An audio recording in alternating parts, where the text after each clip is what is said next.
Okay, so while the rest of our group continues to file in, I'm just going to go ahead and get started because I want to make sure that we are roughly on time.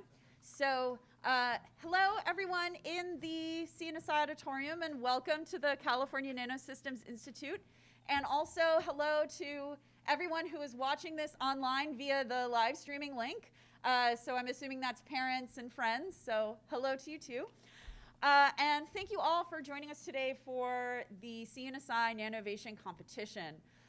This is one of my favorite events that we get to do as an institute because it really encompasses everything that our institute is about, sort of in one really unique opportunity for middle and high school students.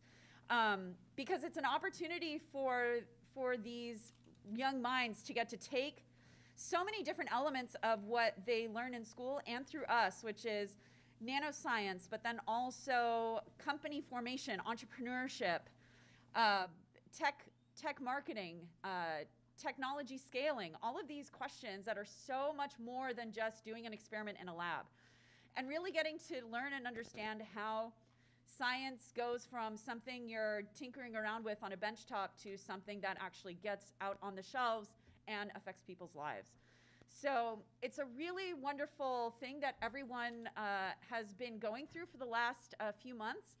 There's a few people that we have to introduce and a few people that I want to thank before we get into it. Just as a quick reminder, before even talking about the prizes, the first thing I have to say, and I know this sounds trite, and I know I say it every year, but it's really true, that just you all being here today and presenting is a win. It doesn't matter if you win today or lose today. Yeah, give yourselves a round of applause. That's exactly right. That I've seen how hard you all have worked, and from where you have started with your initial submissions to where you are today, you have all grown leaps and bounds, and this is such a great experience for you and such a good learning opportunity. So that even if you don't get first, second, third, whatever it is, that you all really, I hope, take something away with you, which is the knowledge and the experience that you have. Because it's a really, really interesting and difficult space to be in that a lot of even faculty don't get to experience until and unless they decide to form a startup. So it's a really lovely opportunity, so I'm really thankful that you all participated with us this year. So there's a few people that I need to acknowledge. So first, I need to thank all of our wonderful graduate student mentors who served as the science backbone for a lot of these teams. So mentors, if you guys are here, please stand up so that we can thank you. Yay! All of our mentors are UCLA STEM graduate students who lead extremely busy research lives, and we are so thankful that they were willing to take time out of their schedule to mentor these young learners. So mentors, you guys are awesome. Thank you so much. I would also like to thank the judges and actually have them introduce themselves. So I'm gonna give the mic down and just have each judge just say just a word or two, just so that our presenters know who they are presenting to. Hi, I'm Schaefer Grimm. I'm with the UCLA School of Engineering. My role there is to help facilitate collaboration between the faculty and industry. I also teach entrepreneurship for engineers.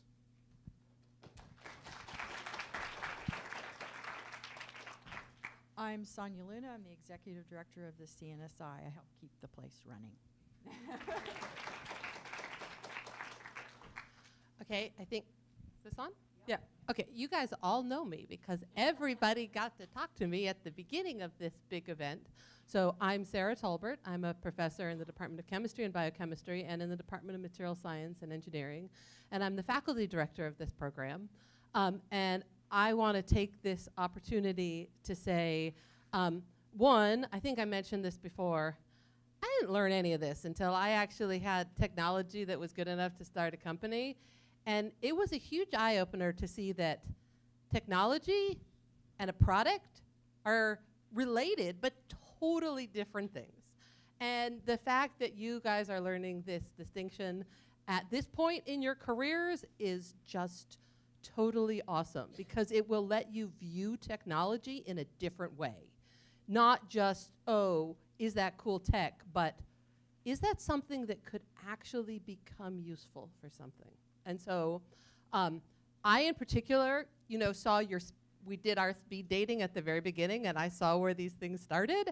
And getting to see where these things end is just the coolest experience for me. So I'm totally looking forward to all of your presentations.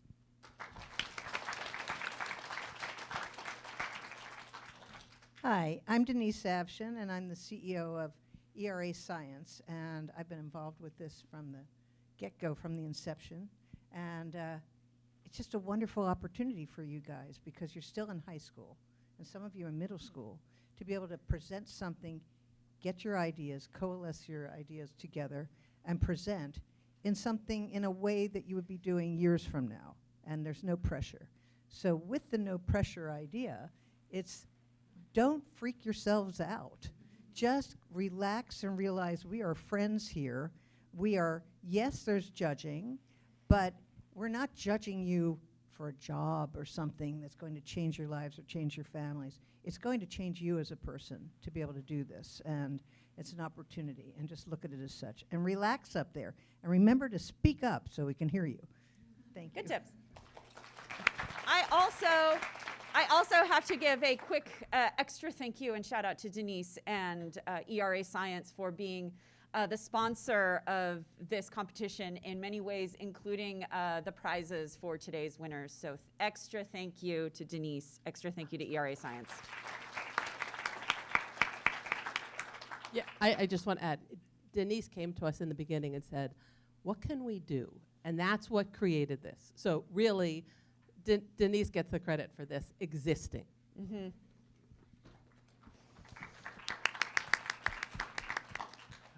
So I'm the token outsider notionally here. So my name is Howard Coe. I'm a partner with Morpheus Ventures. We're a $200 million venture fund. And we typically are the ones who are investing in these type of new businesses. We typically invest $1 to $10 million kind of in any of these kind of startup type businesses that we see and get pitched all the time. So it's a wonderful opportunity. Certainly, I don't think I've ever had this when I was back in high school and middle school, and I certainly would have really enjoyed this, I think, or scared out of my wits. I'm not exactly sure which one. But I think it's a great learning experience. Frankly, I really do wish there was support like Denise in doing something like this kind of when I was back in school. So really happy to be here, and I really appreciate Rita inviting me here. Always love being here.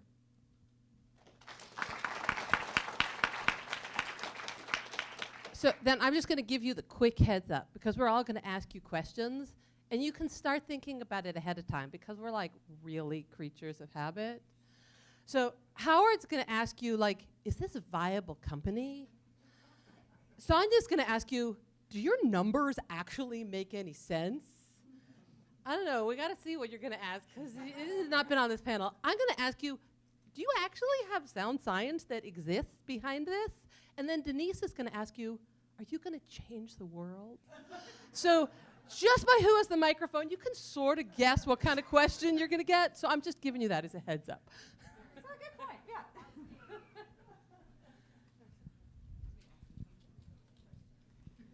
yeah. All right, so I believe everyone has seen this at this point, but here will be the order of presentations. And so with that being said, if VersaGrips can come up to the platform, let's get this show on the road.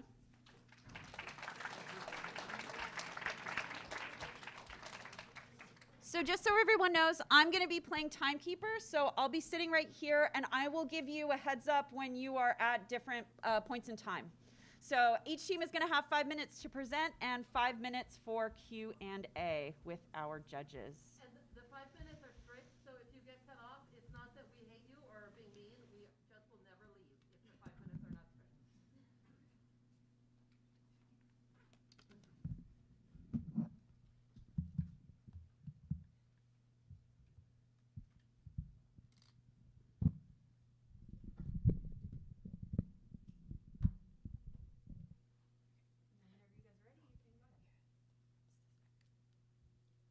Good morning. We're VersiGrips. I'm Aziza. I'm Francesca. I'm Isabel. I'm Michael. And I'm Yana.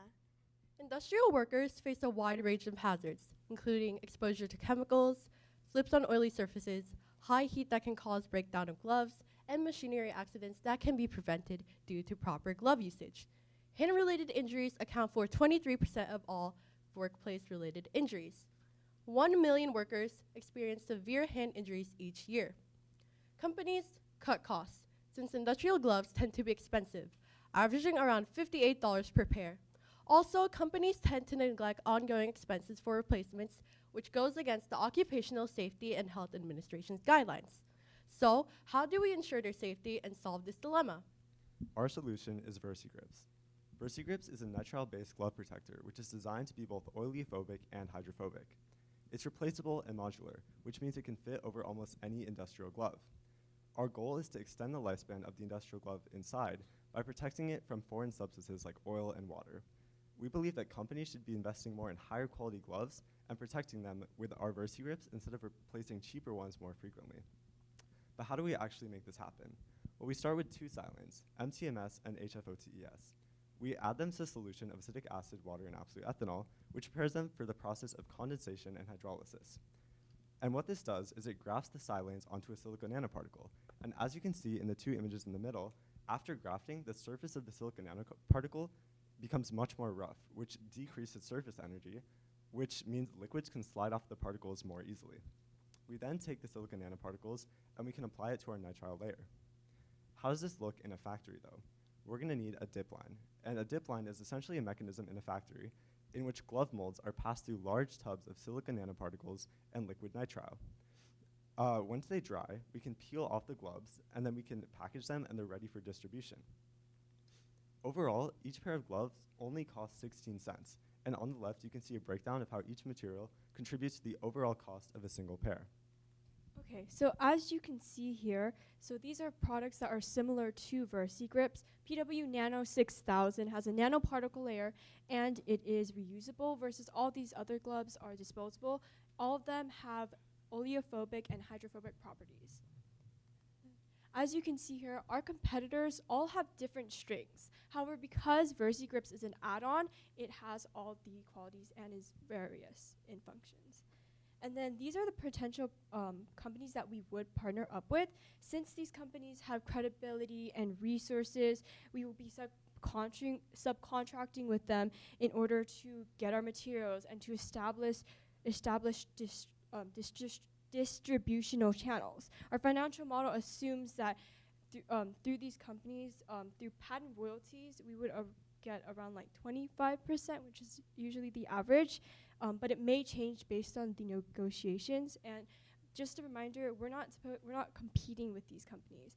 We're trying to make the products better. Our initial year of operation will be devoted to the product's prototyping stage. We intend to conduct a market analysis to exceed the expectations of our future business partners. In the second year, our focus will shift towards securing partnerships with established glove companies such as those we mentioned earlier. Finally, in the third year, we plan on having our nitrile glove partners launch our initial product and introduce our glove layers to the market. During those 3 years, costs will be allocated to 3 different branches of our financial plan. Considering the need for a CEO, scientists to oversee the managing of the processes of the chemicals for our product, attorneys to manage the partnerships, as well as extra administrative support, salary costs will be around $2.2 million. Branching out to taxes and benefits, where business meals and income taxes will be accounted for, added on with various insurance programs, the cost will be $1.2 million. Finally, additional factory costs such as equipment, raw materials, rent, and other annual expenses will add up to $390,000. Combining all these costs for the next 3 years, we have an asking price for $3.8 million US.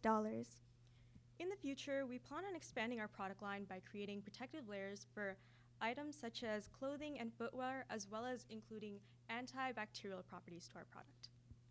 Thank you for listening. Remember, don't slip. Use VersiGrips!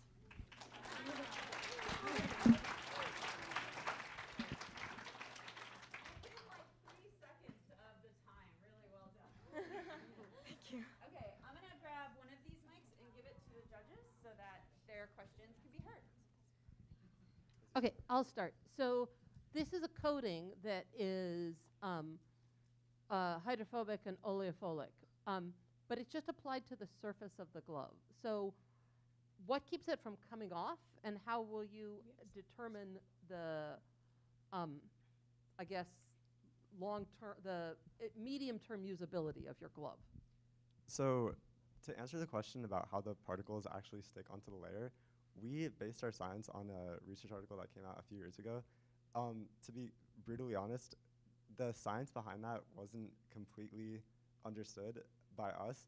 However, it was in the article, and we believe that in our first year of research and development, we will be able to figure that out. To answer the other aspect of how long they last, it depends on the usage of the glove, and because people are going to be using these gloves in different circumstances depending on the work they're doing, and nitrile, like our gloves are designed to be similar to a normal nitrile glove layer, but they're slightly thicker. So you can compare it to something like that, but again, it depends on the circumstances that they're being used in.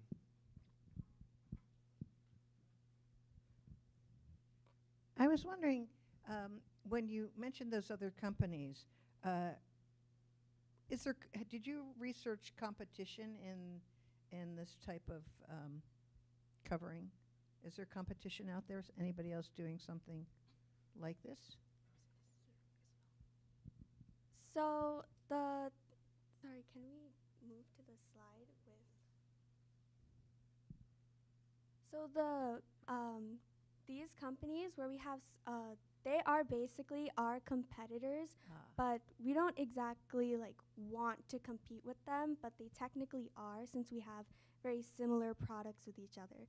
But in the end, we are trying to collaborate with them instead, since our gloves are supposed to be an add-on to theirs and help their gloves be better. So do you think you would license out your technology to them, which you would get a little bit of money for, with it, and they could Yeah, take your science? definitely. Great. And are you going to change the world?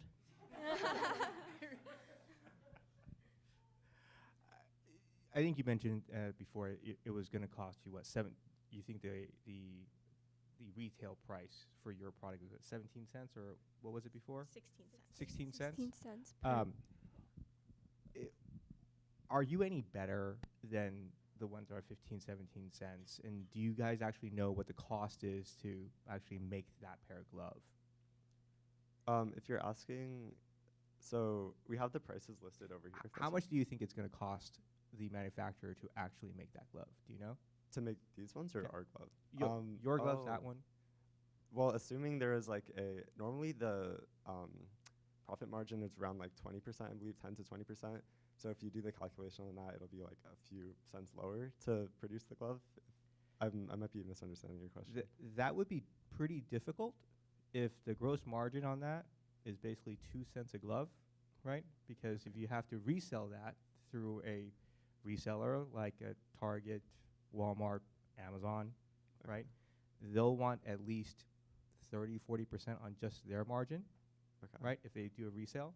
So if you look at the cost, which is the build of material cost, you guys should look into what exactly kind of is that cost, so you can understand how much you can basically charge your partner, right? Whether that's going to be 2 cents, 1 cent, 10 cents, whatever it is, to understand what the business looks like. Because if you take $3.4 million, how long is it going to take you to make the $3.4 million back?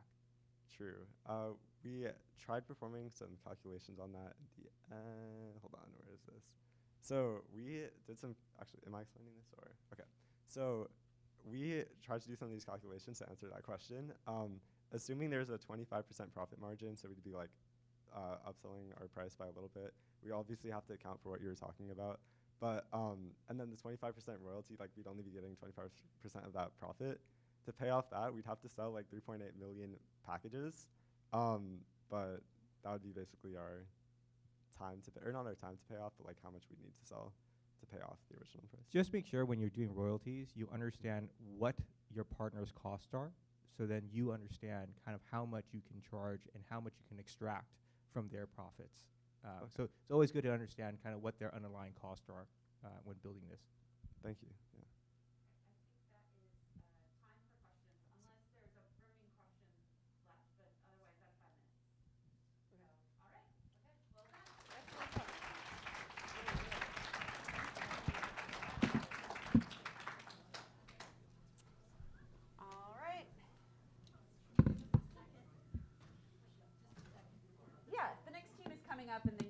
set up anyway, so that's totally fine. All right, so next team is, yes, XCF4.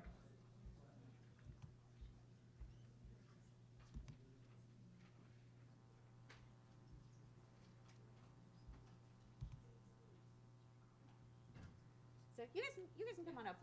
I'll let you know when you guys can start.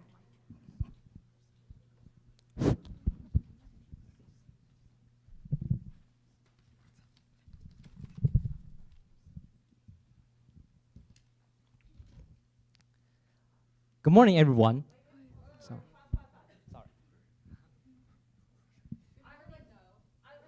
Oh, good morning. I'll let you know when you guys can start. The judges are just finishing up some comments. Okay. So no worries.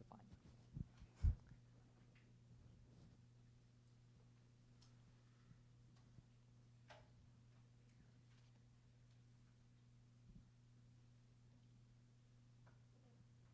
Judges, are you ready? Yep. All right, now you can go ahead. Okay. Good morning, everyone. We're the XF4 from Los Osos High School, and today we're proud to present our product, the DNA supermolecular hydrogel, as a vitreous substitute. Have you ever seen transparent or dark strings floating on your eyesight? Or have you ever heard of flutters? These eye conditions are symptoms of vitreous opacities, which are liquefied vitreous gel in the vitreous humor caused by aging and nearsightedness. The vitreous humor is a gel-like substance that fills inside of the eye, and when it liquefied, it casts shadow on the retina, as picture shown on the right. Among the US population, 28% of Americans are experiencing symptomatic vitreous opacities, which is a more severe form of vitreous opacities that impacts the quality of life for many. The current solution of the vitreous opacities is a surgery called pars plana vitrectomy, also known as the PPV. It effectively treats the symptoms by removing parts of vitreous humors that contains the vitreous opacities and replacing it with a substitute called silicone oil.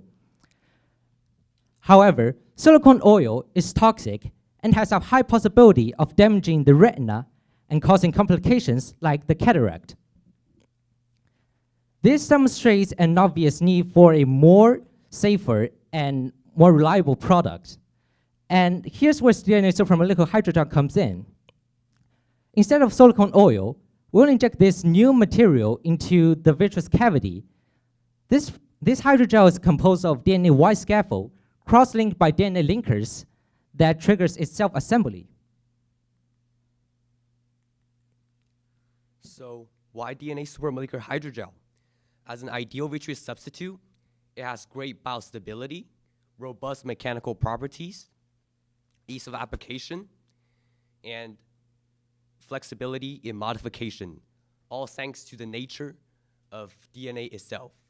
As the table shown on the right, DNA supermolecular hydrogel are similar to the natural vitreous in terms of water content, viscosity, and unlike silicone oil, it has no toxicity and will not block the trabecular meshwork, preventing the development of cataract and glaucoma. In our business timeline, there are 4 stages that our product will have to go through.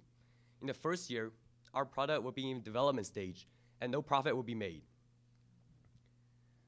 Though previous experiments have tested the in vivo performance of our product, its long-term biostability will need to be further evaluated and adjusted to optimal status. In the second to the third year, our product will enter phase 1 and phase 2 of clinical trials, and will start to attract investment for later stages. From year 4 to year 8, our product will have entered the phase 3 of clinical trials and have completed all 3 stages of the clinical trials at this point. And because our product is safe and biocompatible, we'll be likely to obtain FDA approval at this stage as well. From year 9 and on, we will start marketing campaign within the United States to raise awareness on the issue of vitreous opacities. And while advertising the reliability of our treatment method. At this point, mass production and sales of our product can be achieved, and profits can be generated.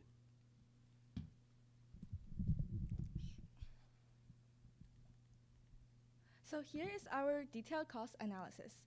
We request $3.9 million for the first 3 years in operation. Most of the fundings will be used in salaries and payrolls, as scientists are crucial in our development and trial stages. The unit cost of DNA supermolecular hydrogels per eye will be $1,500 to $2,000, with manufacturing costs of $480 to $600 only per eye. This high profit allows our company to break even with the first 3-year investment in just 4,000 copies, which will only take a few months. To analyze our market, the vitreous substitute is relatively new and emerging market with significant growth potential. In 2016, the market revenue for vitreous substitute accounted for $24.3 million with the US. Among 1 million of patients in US, 75% of the populations did not consider PPV surgery due to its current complications. However, with our product, DNA hydrogel, making the surgery safe and reliable, current market will increase and attract more patients to perform PPV surgeries. And thank you. That's our presentation. Thank you.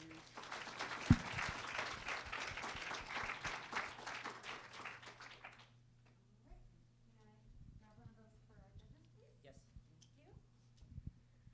Okay. Okay, this is really interesting. So my biggest question is, what kind of an immune response will your DNA hydrogel produce? We prepared a slide for that.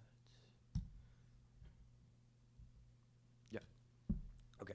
Because there's a concept called ocular immune privilege, where the eye attempts to limit local immune and inflammatory response to preserve vision, so that there will be very few immune cells in the eye to actually trigger any sort of inflation. And there's a study in 2021 in which Professor Liu have conducted an in vivo experiment, and there has shown no inflammations within the rabbit eye when DNA supermolecular hydrogel has been injected. So the biocompatibility of our product has been demonstrated here. So, and there will be no immune response for the product. Were they doing it in eyes because they also wanted to do this application, or just because that's how they were testing? What do you mean? In the study that you're quoting, where this was put into an eye. Yeah, they did inject that into your eye. So this has been proposed for this application. Not really. No, it's tested for another purpose, but the procedure is the same. Okay. Other people? No, I'm good. Okay. I'm going to just preface. Okay. Did you actually have money for a clinical trial in there? Yeah, they did. That was sort of one of my questions. Okay. So you budgeted $150K per year for clinical trials. Where'd you get that number from? Okay, so we estimated the cost we need to recruit the the ophthalmologist to perform the surgery, and then added the cost of our product during the clinical trials, and that's how we get the number of $450,000 per 3 years. I am going to dumpster dive into this. So in your financial model that you use, yes, you use the financial model. Okay. There was a selection, and I believe the number for our clinical trial was like, it was in the millions. Why did you choose to opt to calculate it the way you did versus the options outlined in the model? What did you learn that the creator of the model did not know? Okay, because in terms of eye surgery, we would not require that many patients to be recruited. And especially in the first 3 years, we'll be in phase 1 and phase 2. At this stage, it will be like we'll only need 50 to 100 patients to be like to have the surgery completed. So we would not require as like millions of fund as we would expect. I'm gonna go on to something else. So you mentioned 75% of patients who opt not to have the surgery, and I think I was reading through your business plan where many times this issue actually self-resolves. I guess a little bit. I'm curious, like, how many people today Mhm. in the United States actually have surgery for this? There is no like clear study. We have like research everywhere. There is not a clear study that shows that just give you the number of people. We estimate that there at least is millions of patients because in the most conservative estimate, there are at least 17% of the total population who experience severe vitreous opacities, and at least a big portion of them needs to have a surgery done to improve their condition. Because because I have vitreous opacity myself, and one of my colleagues also has some. Typically, they would not resolve on themselves. It's only the lightest condition would do so. Yeah. Okay.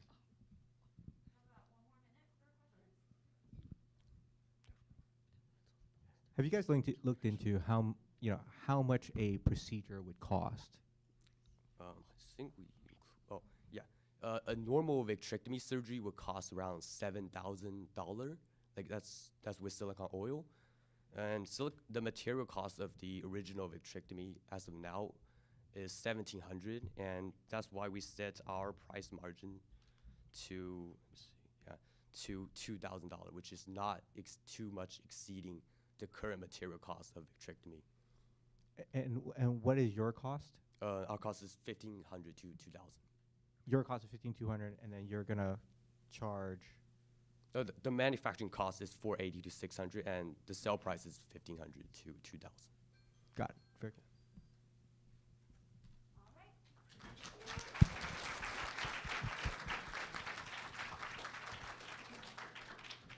All right.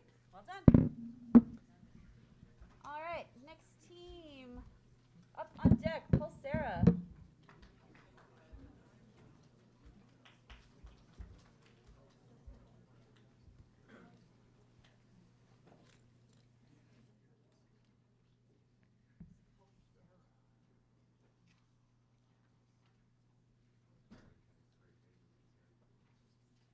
So once again, just to remind you that the judges are still writing comments, so I'll let you know when we will start.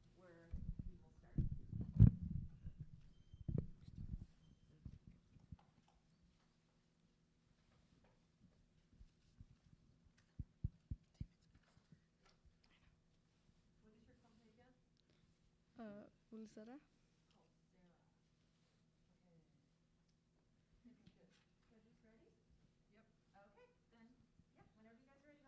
Hi, I'm Damien. My name is Fatima. My name is Isabella. And we are Pulsera.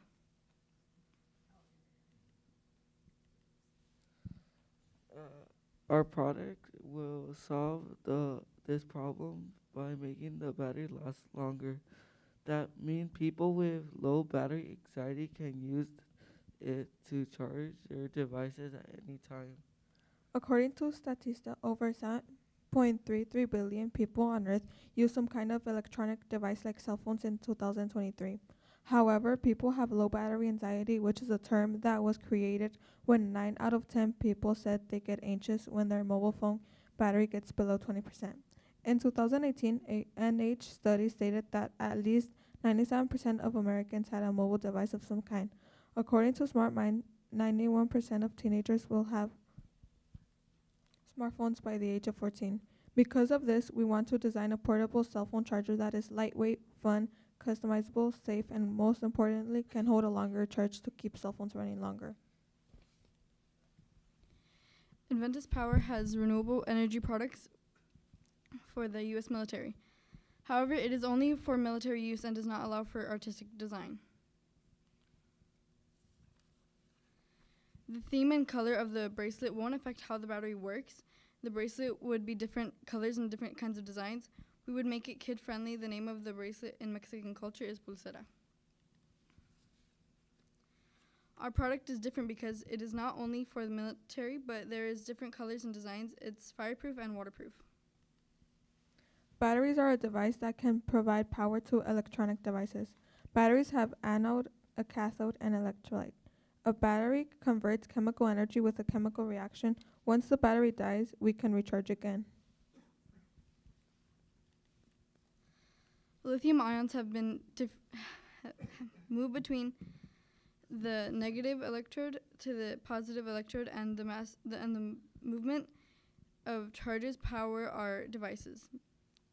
Nanoparticles have more surface area, can hold more lithium ions, thus more charge and longer lasting batteries. We want to use lithium ion phosphate nanoparticles for our positive electrode and lithium titanate nanoparticles for negative electrode. We will use gel polymer electrodes, which are porous. We will use lithium iron phosphate nanoparticles and place that in our cathode gel.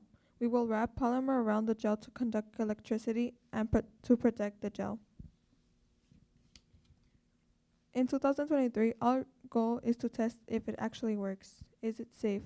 Establish usage. Create a prototype. Stress test. Will it break? Electrocute. Is it waterproof?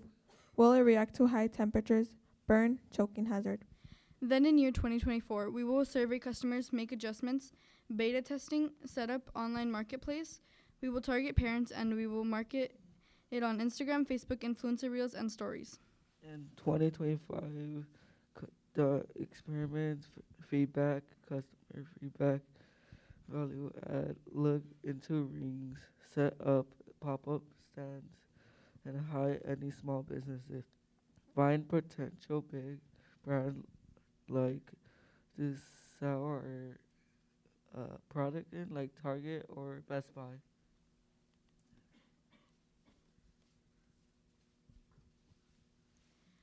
With the help of our CNSI mentors, we believe our business will require $3.3 million over the course of 3 years. In order to meet our timeline goals, we are asking for $3.3 million. We will project to break even on our investment by year 3. We will break this by selling over 17,000 bracelets. An individual pulsera unit will be sold at $100 with total raw material cost of $50 per unit. Thank you for your time.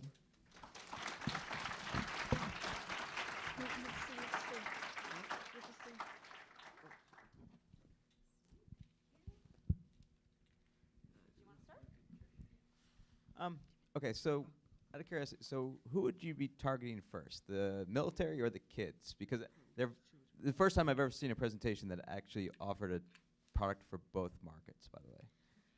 We will actually be targeting the kids more because Kids. it would be easier to target them because they would be able to ask their parents more and basically show them how to conduct it. Okay. So when you're targeting kids, you just mentioned you might be targeting more their parents. So you might want to think about how, which Instagram followers and Facebook influencers you might want to use who have sway over the parents.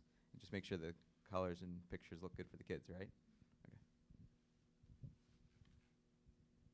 So, how much will this bracelet weigh? Because you want to have it be a pretty good-sized battery. It will actually weigh 3 pounds. Actually, I have an example. I have this battery right here that is actually a lot heftier and thicker and weighs more. And then I have a battery, bracelet to kind of show like the different kinds of designs, like how lightweight it'll be. But so it can't weigh 3 pounds. You can't wear 3 pounds. That's too heavy. But basically, batteries are stuff, and so a certain amount of weight is required to hold a certain amount of charge.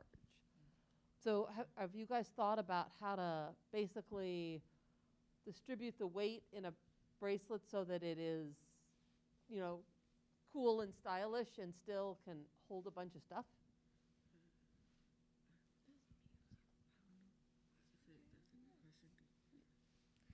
Yes, actually we have. So can you tell us anything about the sort of idea? So we're thinking of mainly to put it in the main area where you would have it, or like right here, and kind of distribute it in that kind of sort of way. Okay, so it would just be a bunch of cells all the way around to hold the charge. Yeah. Okay. Usually I'm not the science person here. How are you going to charge with a phone? with the bracelet? Is it a cord? Is it magnetic? So actually, we would wrap the bracelet around the phone. Ah, well, that would have been good to show. To the business question, really quick. The $100 kind of sale price, is that to the consumer or is that to the retailer? The consumer? It is to the consumer. All right, so your bill of material cost is $50. What do you think a Target or a Best Buy that you mentioned would want to make out of that $100?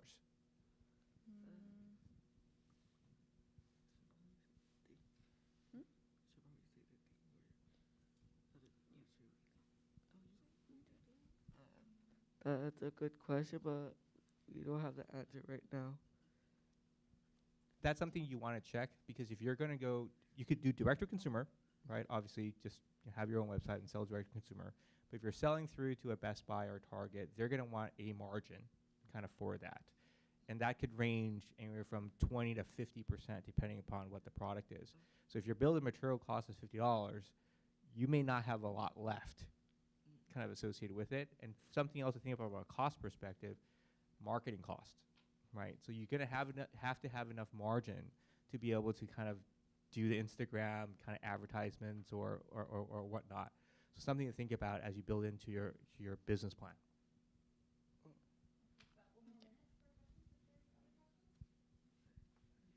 So who came up with the name Pulsera? Actually, I did. I really like it, and because of the energy output, right? You guys did a really good job. Thank you. Thank you so much.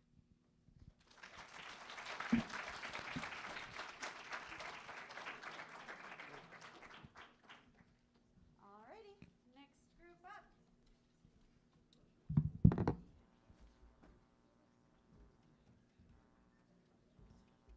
So our next group, yes, is the cohesives.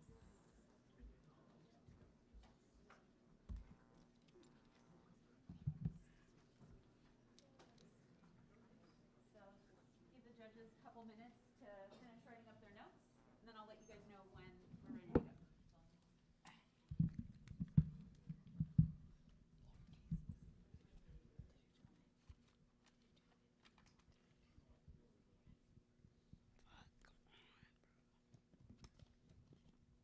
All good?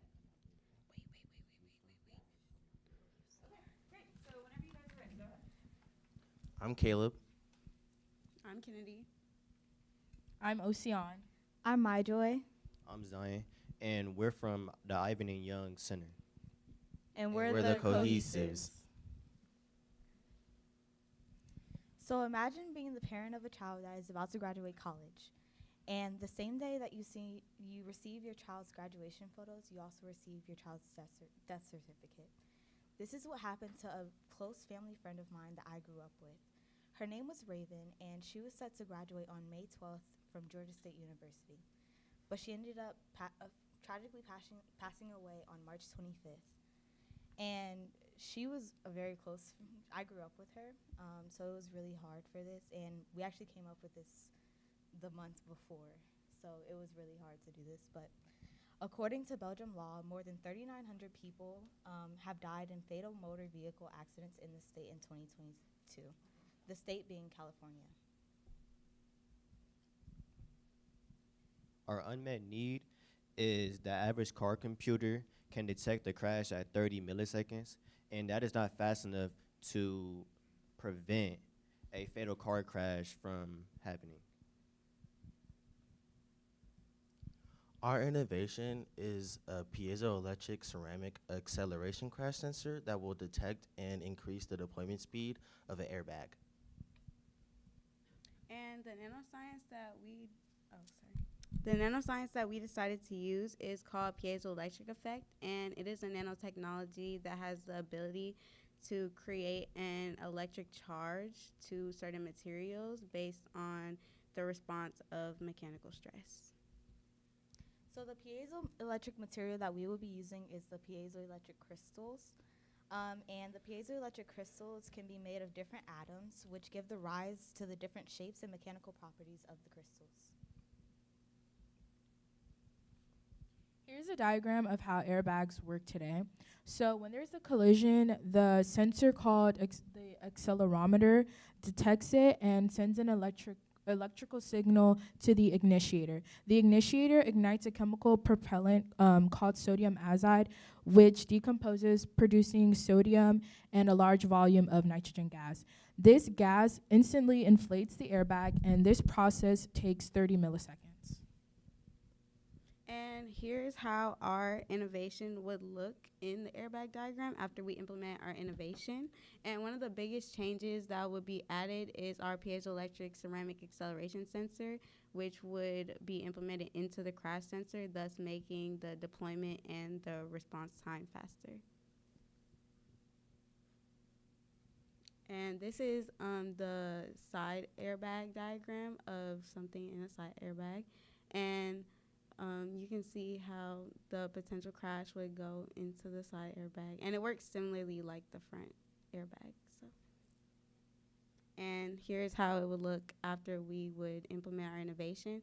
And the ceramic sensor would be implemented into the side airbag module, thus working like the front airbag to make the deployment faster.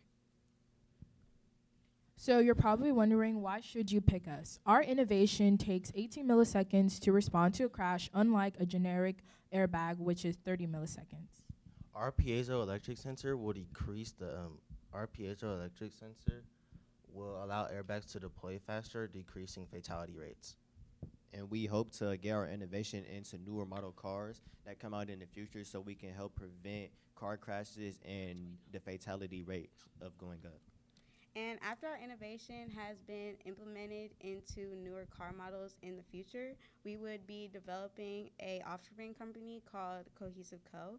that will be able to teach automotive engineers that work for dealerships how to implement the piezoelectric sensor into older car models, and it will make our innovation accessible to a wide variety of people, thus making their lives easier. Thank you. Remember. Wait. Can we say? Remember. Be collaborative. Be classy. And be cohesive.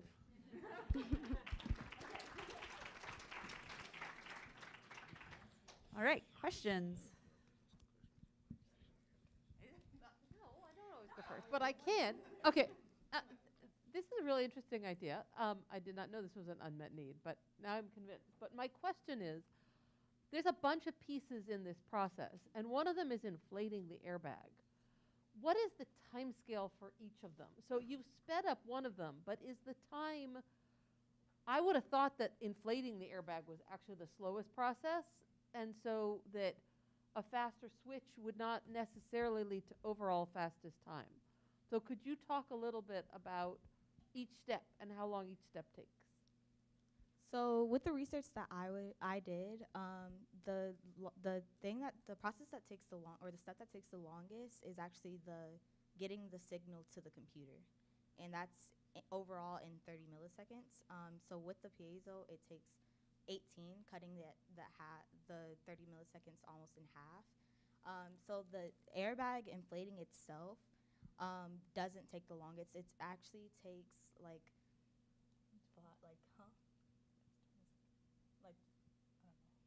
it was less than 18 though. So I don't know if that answers your question, but the response time of the signal to the computer was the largest time. That does answer. Thank you. What happens, so you've cut the response time by 40% for the airbag. What happens in the 12 seconds that I guess it's 12 milliseconds, right? Okay, it's not 30 seconds, 12 milliseconds. What happens in a car accident in that amount of time that you're able to address? Did you look at that? So are you asking let's say hypothetically, I'm in a car accident, and instead of the airbag deploying in 30 milliseconds, you're saying it deploys in 18 milliseconds. So that's a 12 millisecond difference. Would you agree? Yeah. Okay. What are you preventing in those 12 milliseconds, do you think? Is it your head jerks forward less? What is it? What is happening there? Yeah, it prevents more fatal injuries. So like anything can happen in 30 milliseconds because that's only half of a second. And yeah, like it prevents like your head jerking forward, or like a lot of people don't wear seatbelts. So especially like in Atlanta where I'm from, a lot of people don't wear seatbelts. So it causes more fatal accidents. So like they usually fly out the window, unfortunately. Cutting that time in half by 40%, it really does help the fatality rates all over. My question a little bit is maybe on the cost of it, right? So piezoelectric sensor versus the current accelerometer sensor. Do you have any sort of estimate as to what's the price delta or cost delta between those two? They actually don't sell those, so we weren't able to find any information about that because the car manufacturers actually make them themselves or get them distributed from other places, but we weren't actually able to find information on that, so we really don't have an answer for that one. But one thing that we do know is that piezo crystals that we would be using, they come in different forms. So it could cost from the 50 cents that where piezo crystals are used in like quartz size for like circuits and stuff, to $5 sometimes. And we couldn't find the exact amount for like the organic crystals that we would attempt to try to use, or even something even close to that.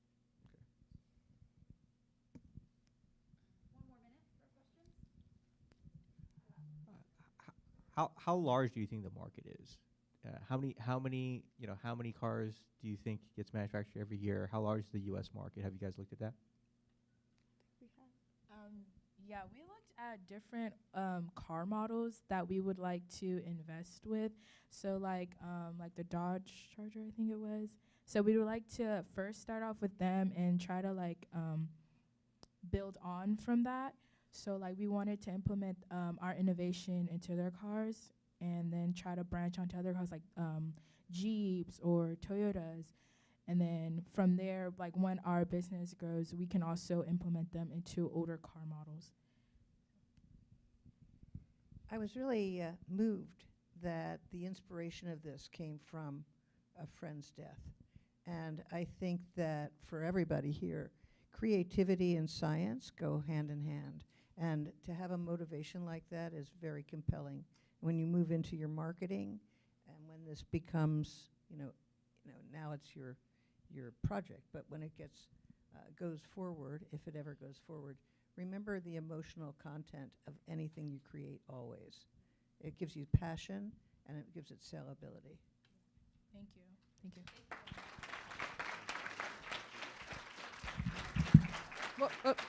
Whoop. I just want to add to that often you will hear people speaking in public, you'll hear it in movies, you'll hear it in TV shows. You'll hear the phrase, "It's not personal." And it is personal. Thank you. Thank you. Well said. Excuse me, sorry. Alrighty. So we've got one more team before our break. So this is going to be Creative Carbon.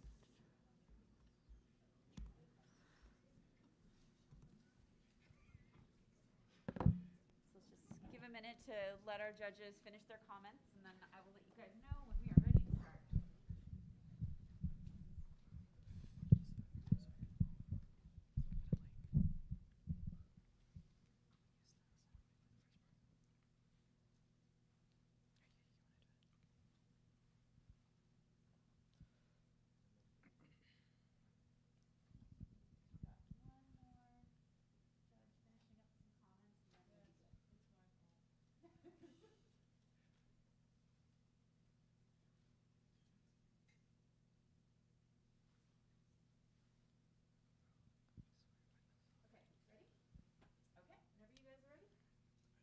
Hello, everyone. I'm Adrian.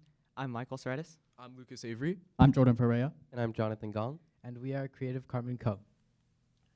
So the problem that many of us worry about today are rising CO2 emissions. In fact, just over 35 billion metric tons of CO2 was produced in 2022 alone. The largest contributor to these emissions are automobiles, which make up 38% of released CO2. The result of these emissions have detrimental effects to the environment and air quality around us. This is because traditional catalytic converters installed on every car are not effective enough in reducing these pollutants. The solution that we have created to solving these problems is known as the converter. The converter can be seen on the slide here. The converter uses a more efficient chemical reaction to reduce these pollutants. It specifically targets carbon dioxide in the vehicle and converts it into methanol. This methanol is then reused as fuel. The global catalytic converter market is $56.8 billion. This is a huge market opportunity for our business to take advantage of. The main target audience we are looking to sell our product to are car manufacturers for a B2B business. Car manufacturers are our main target audience since providing clean air vehicles to their customers may encourage more customer purchases due to customer efforts to contribute to carbon dioxide reduction. Additionally, we have the possibility of getting our product mandated on every vehicle. Governments have mandated catalytic converters, and since our product is just as necessary, mandating our product is a feasible approach to achieving profits. All right, now we'll be covering product features and mechanics of the converter. So now, what exactly is the converter? The converter is a sort of nanosystem extension which acts as a filter for reducing carbon dioxide produced by catalytic converters. As seen here, carbon dioxide enters the system from a catalytic converter and is then reacted with a titanium dioxide nanoparticle and graphene mixture, a sort of nanocomposite, which is powered by a 100 nanometer ultraviolet laser to undergo a photocatalysis reaction, which will reduce the carbon dioxide produced from the catalytic converter. This will then be converted into methanol. However, this methanol can be repurposed in the fuel tank through a process called methanol injection, which will allow you to overall enhance the octane and overall efficiency of fuel. As well as that, excess methanol we have will be emitted as vapor due to it being not as harmful as carbon dioxide. As for the state of the art of our product, the converter is designed to work in conjunction with traditional catalytic converters rather than to compete against them. With that being said, traditional catalytic converters are the closest thing to competition that the converter has. However, the converter costs less than half the cost of traditional catalytic converters, leaving us around a 70% profit margin. Additionally, the converter serves a dual purpose, injecting methanol into the fuel tank, as well as reducing CO2 emissions. This injection of methanol is important to note, as it will actually increase fuel efficiency over time, whereas traditional catalytic converters will actually decrease fuel efficiency over time. Now moving on to the business funding and finances. In order to fund and run our company, we need approximately $5.4 million, and this amount will be distributed into various resources as depicted in the chart, such as salaries, raw materials, warehouse facilities, etc. For our projections, in year one, we plan to focus entirely on product development. So this will mean we'll hire scientists and make them do R&D in order to develop feasible prototypes by the end of this first year. In the second year, we'll look to acquire customers by showcasing our finished prototype to car manufacturers to potentially acquire them as customers. Additionally, we would also seek out the government mandates as discussed earlier. In year three, we'll begin our manufacturing developments by purchasing the equipment, materials, and facilities necessary in order to produce our first round of 10,000 units in-house. In the fourth year, we'll scale these operations by expanding our current facilities and purchasing more equipment to double our unit production to keep up with the demand. In years 5 in the future, we plan to expand and grow our business by applying our chemical reaction and application into other industries that are also large emitters of CO2. Some examples of these are boats, airplanes, and industrial factories. By applying our product to these industries, we can open up entire new markets and generate more streams of revenue for our company. With that being said, thank you for watching our presentation.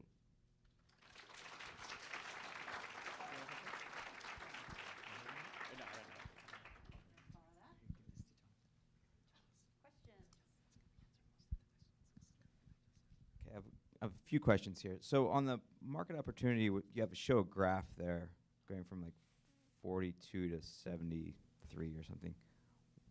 What is, so that's the $1 billion market for the industry. Okay. And then do you know what percentage of that is in the car manufacturing? Is in what? So you got $73 billion projected market of catalytic converters. Is that just for cars, or is that the entire? That is specifically towards cars, yes. Okay. All right. Curious about that one, but go on. The other question I had is about the chemical reaction that you have going on in your titanium dioxide. I'm probably gotten that wrong, but your nanocomposite there. Does that get consumed during this process? Does that mean someone has to go in and get their car just changed out periodically, or does it last for forever? Well, the titanium dioxide is considered a catalyst, meaning that it will react with the carbon dioxide, but then it will form an intermediate and then immediately be reformed after the reaction. The only thing that you should expect to change within our system over time is carbon dioxide, as it is converted into methanol. Okay, so once it's in there, you don't have to replace it. Yeah, extended usage of it over time might slowly cause it to like slightly get like reduced in mass, but like overall, you should not expect to like much heavy maintenance on our product. Okay, so there's a little problem here. You've got this 100 nanometer UV laser. What powers that laser?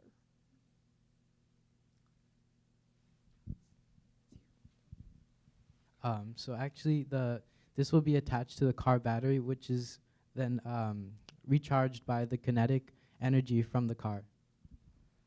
So, right, because that's the power source in the car. Yeah. So the problem is, the thing to think about is the overall energy balance.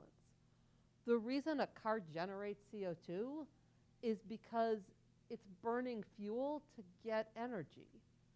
And so if you want to convert the CO2 back to fuel, which is what methanol is, that takes energy. And so can your process actually be net efficient, or are you just going to generate more CO2, generating the energy to get rid of the CO2? As far as powering the UV laser goes, the battery that we are going to be connecting it to is going to be the same system that powers the lights in the car, the aux system in the car, the radio, all of that. So the photocatalyst will be driven relatively low energy, and it will be continuously driven, as Lucas had mentioned.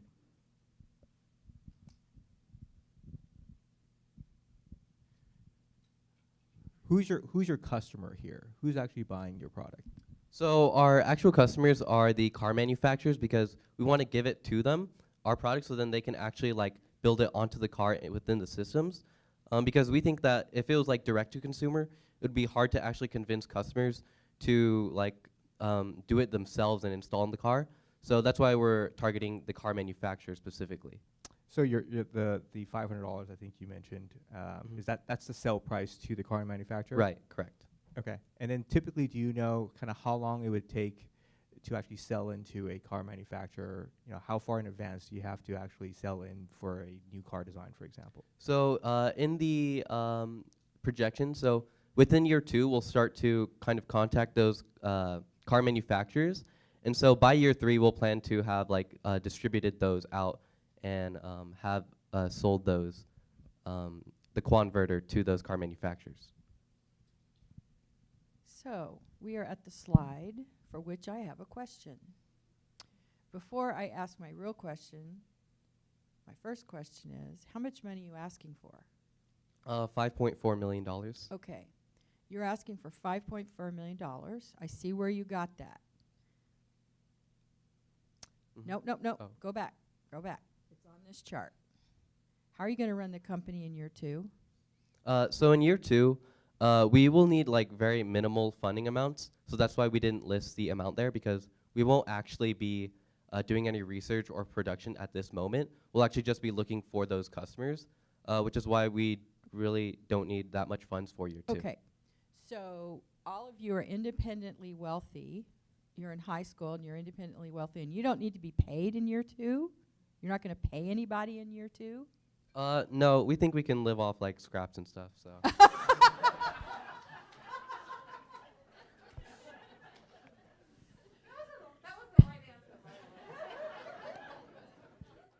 All right, that's got to be one of the best answers I've ever heard.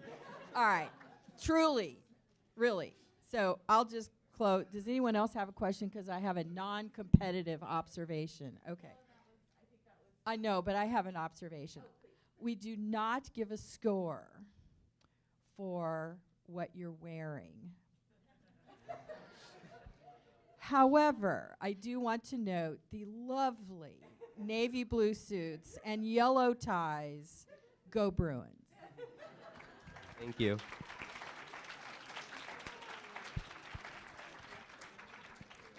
All right, so since that is our halfway point, we are going to take a quick break.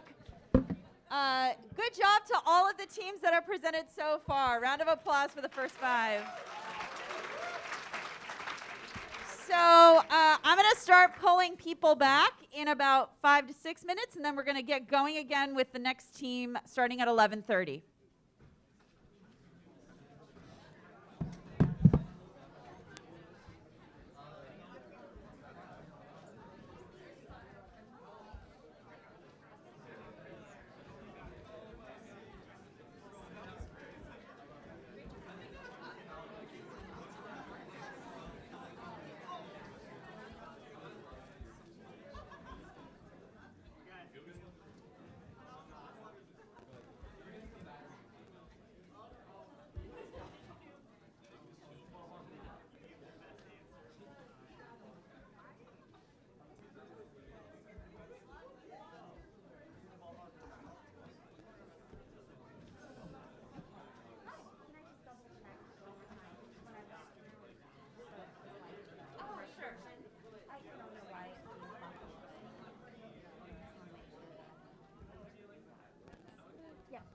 Oh, okay. Awesome.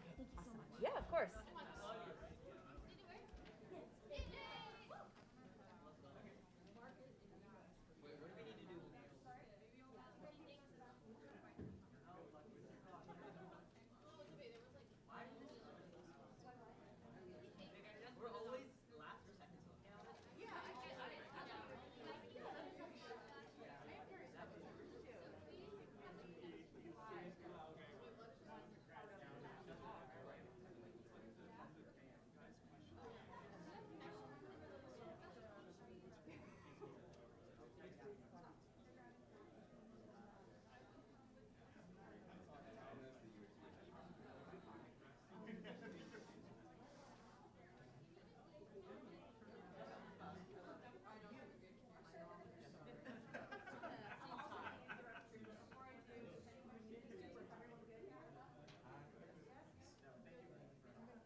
All right, Southeast High School.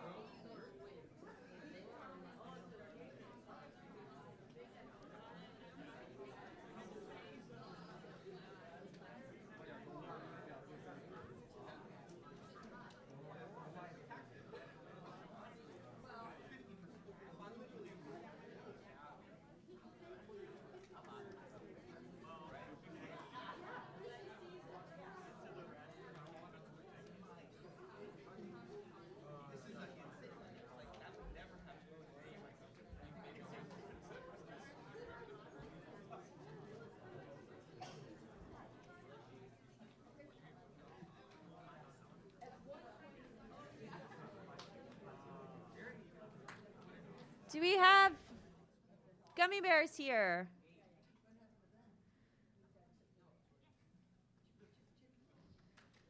All right. And then this is you guys, right? Yeah. Perfect. Okay, before we start, judges, are you ready? All righty. Then whenever you guys are ready, you go ahead and start. Good morning. We are excited to be in this UCLA competition. We are the Gummy Bears, and our names are Andrea Lizarraga and Haley Flores and Ashley Gonzalez. We are here presenting proofing glass.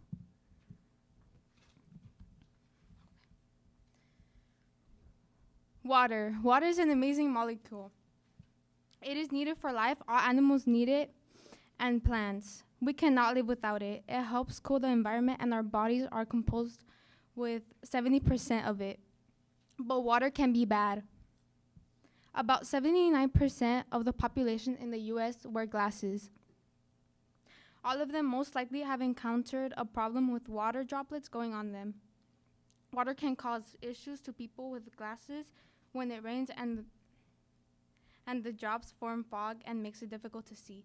On glasses, water obstructs vision. The problem is that water sticks on glasses. Due to adhesion, the water interacts with the glasses and sticks to it. Due to cohesion, the water will stick other water molecules on the glass to form bigger water droplets. Fog is also water droplets that is an issue for eyeglass wearers.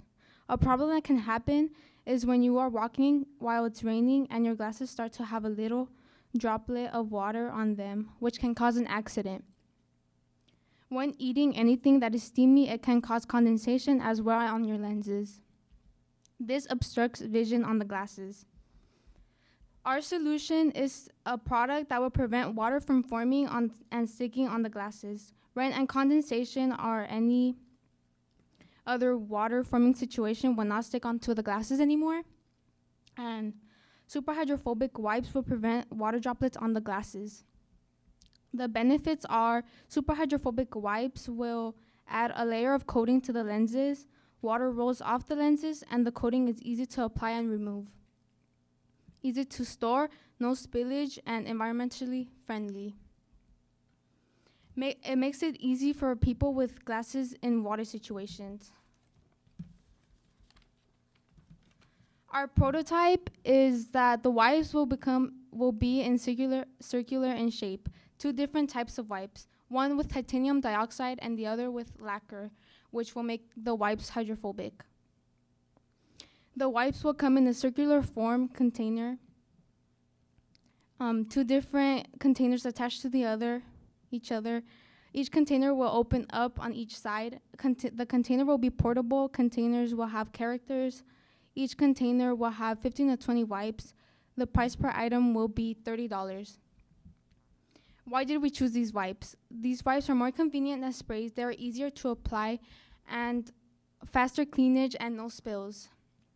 And the pictures on the left is our prototype and a super hydrophobic surface and a super hydrophilic surface. How will it be made?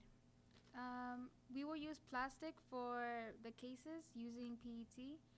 It is $20 per unit. We will use plastic molds. which is 2,500 per unit. We will use ethanol, which is 2,840, and lacquer, which is 250 per unit. Titanium dioxide nanoparticles needs to be very small. Our plant lacquer that is compatible with glass, likely the cheapest and safest. We will use ethanol, and titanium dioxide is a powder that needs to be dissolved with ethanol or isopropyl. Plant lacquer would adhere to the titanium dioxide base coat to create a super hydrophobic surface. Titanium dioxide is a metal commonly found in plants and animals. It can amplify and brighten white opacity because of its exceptional light scattering properties. It can stick on glass products, and it is 174 for 100 grams of nanoparticles. Silica is a natural mineral that is used in many types of products like glass, pottery, ceramics, and many other things. The dust produced from using silica products can be very harmful. It is $24 for 50 pounds. Now, our product, when water falls onto the glass, it usually stays on the glass as water droplets. This is eyeglasses without our proofing glass product on it. Now, this is eyeglasses with our proofing glass product on it. The person that buys the product will be able to add the titanium dioxide on the eyeglasses with one wipe. Then, using the other wipe, they will add the plant lacquer. They will give the eyeglasses their super hydrophobic powers so that when it is exposed to water, the water will roll off. No water stays on the glasses. I'm going to pause because that was 5 minutes, so I'm going to ask judges, would you like to go into Q&A or would you like to give them more time to finish? Why don't we give them 1 minute? So pick what you want to say that you can do quickly. So we'll give you 1 minute.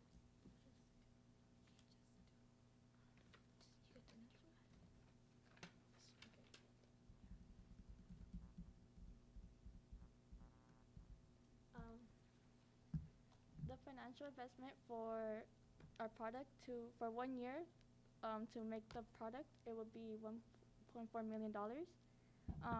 We're selling the product for $30, and the total products to sell for year 1 would be $25,000, and we will gain a total amount of $750,000 for the product sold. And to make this product is a lot of money, so the total net would be at a negative $650,000. In year 2, the total cost for to make the products would be $1.6 million, and we're still keeping the price at $30. The total product to sell will be $50,000. 50,000 products, sorry. And the total gain will be $1.5 million with a total net of $100,000. In year 3, we total cost will be $1.91 million with the same price of $30. And the product sale will be $100,000 with $3 million gained with a net of $1.09 million. The total for the 3 years would be, for the cost, $4.91 million, and the product price will still be $30. It will be 175 products sold with a $5.25 million gain with a $340,000 total net. And we are asking for the $4.91 million to begin for the first 3 years, and the investors will get a return investment in less than the 5 years with a 30% gain in profit.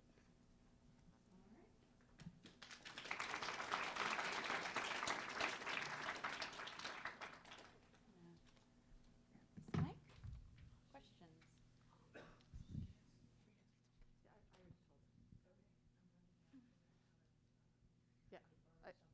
All right. Okay. So my first question, I'm going to give you one opportunity to tell a slide you missed, and then a question. So, what is the competition in this market?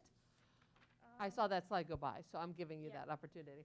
And then, how do you ensure that your product will be optically clear? Because if you put it on glasses, it needs to be like perfectly clear. Well, the lacquer and our titanium dioxide. Can you be closer to the mic? Oh, sorry.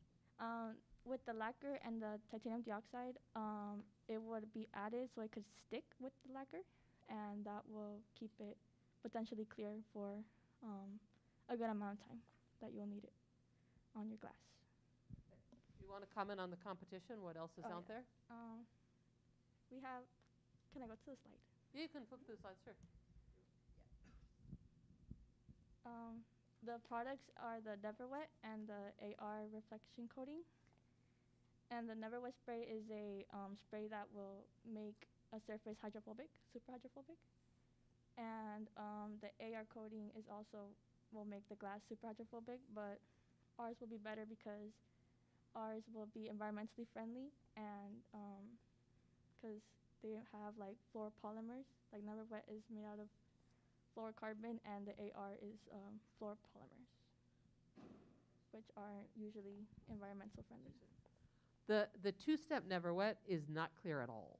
So Yeah. that's another contrast. Yeah, it's not meant for glass or plastic. Yeah, it could not be put on glasses. Yeah. Can you go to your, number slide? I told you guys that we're very stuck in our ways. This one? The financial slide. There you go. Oop, oop, there it is. All right. So you are asking for $4.9 million. That's what you want us to write a check for. Is that correct? For the 3 years in total. 4.9 million. Okay. I'm going to point out that I'm not going to check your numbers here, but I'm pointing out on the bottom, you're going to be making money in year 2. You make your money in year 3. And so you might want to, when you do this again, you might want to rethink your ask, because you are really asking for what will get you from one place to another. You lose money in year 1, but you're making money in year 2. So you don't need you don't need to ask for $4.9 million.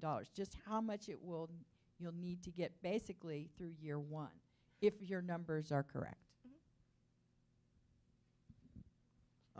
So who do you think has the biggest need for this product? Like which people who wear eyeglasses, and so where would you sell this product? Would you just sell it online? Would you go to ophthalmologists and say, hey, for your patients, this would be great for this type of person?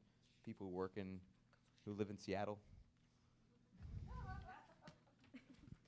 Well, we are planning to sell this like in social media, and then after for like a few years, if it's successful, then we will sell it somewhere else.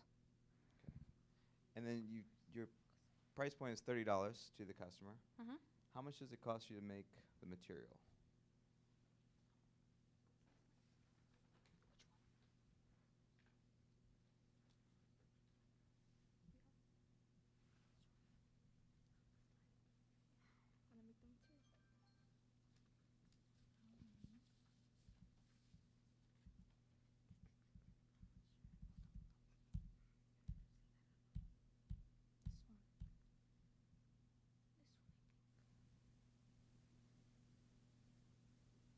I'm sorry, what did you ask? So how much does it cost you to make, right? So the price is what you charge people, but the cost is what you incur. So how much does it cost you to make your awesome looking bottle with all the pads in it?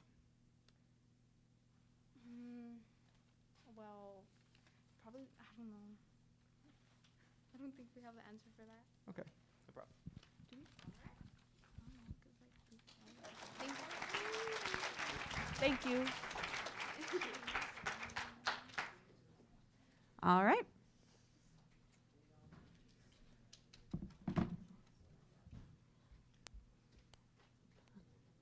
So our next team to go is Get Sturdy.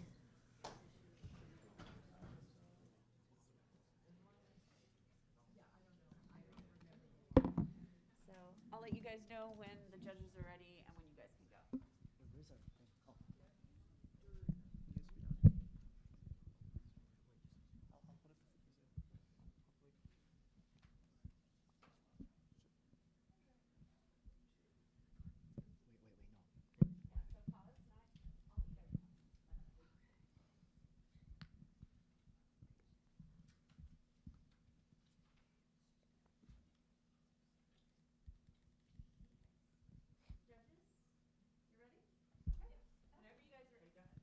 So good morning, everyone. We're the Get Sturdy company. Enhance the sturdiness of vests with Get Sturdy.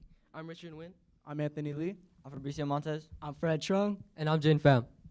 So we wanted to connect our product to the world today by addressing the fact that simply body armor's vests in the current market are not capable of resisting assault rifle penetrations. As you can see from the multiple sources and articles, there are many officers who die on the job because their vests aren't durable enough and secure enough to resist assault rifle penetration, which leads into our next slide. Now, as you guys know the current implications, let's learn the real issue at hand. That is, officers' deaths have been on the rise, with gun violence making 43% of these deaths. It's been in the past decade, as well as mass shootings have been on the rise, going from 400 all the way up to 650 in 2022. This is a 68% increase. Now, how do we mitigate this issue? One way is by increasing the body armor protectiveness. As stated by a Pentagon study, 80% of Marines killed from upper body wounds could have been saved if they had better body armor. Now, let's see how Get Sturdy will solve this issue. The future is now, thanks to nanoscience.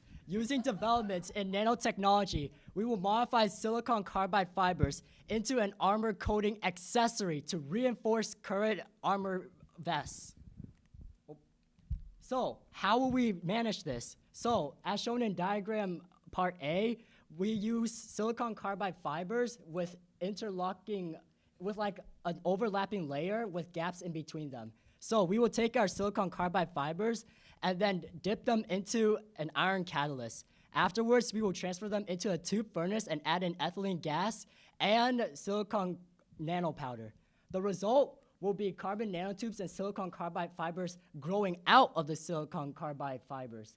So basically, we see carbon nanotubes and silicon carbide wires interlocking and interconnecting, giving an overall enhanced structure. After we have our fuzz created, we will use atomic layer deposition on our vests to add a layer of zinc, and then we will go through electrophoretic deposition to apply our fuzz onto vests.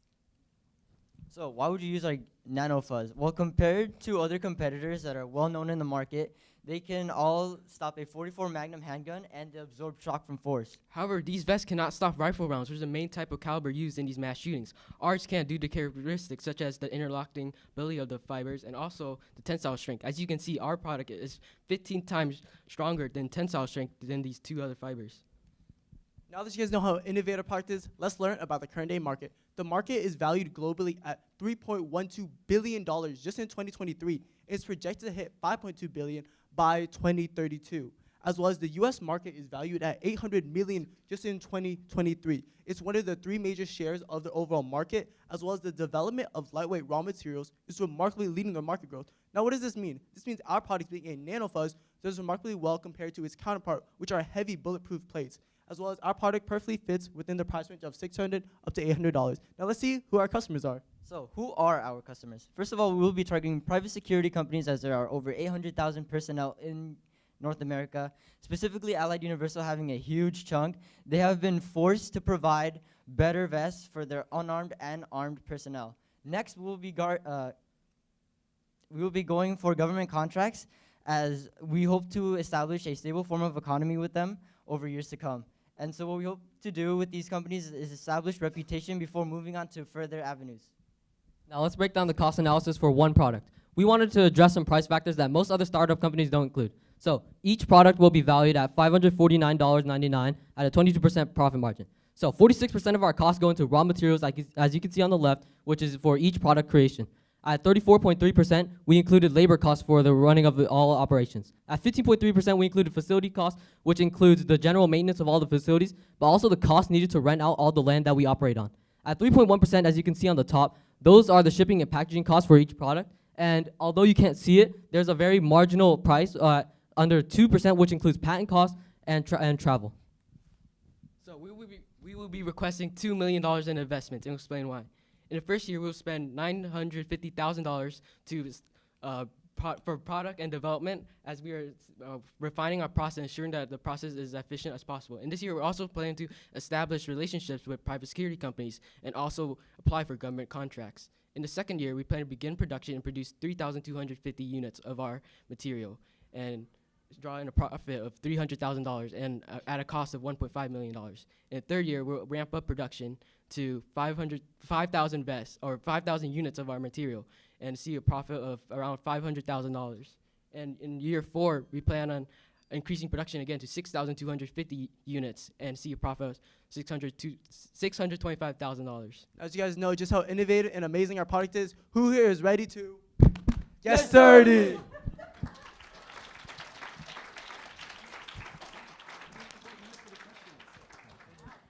Choreography and everything. All right, question.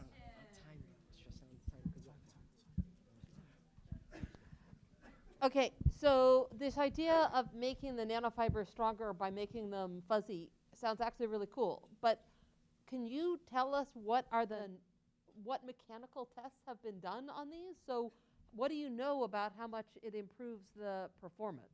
Okay, so our base silicon carbide fibers without any modification scales in at 20 gigapascals of resistance against compressive force. That is force exerted by a bullet pressing down on the fibers.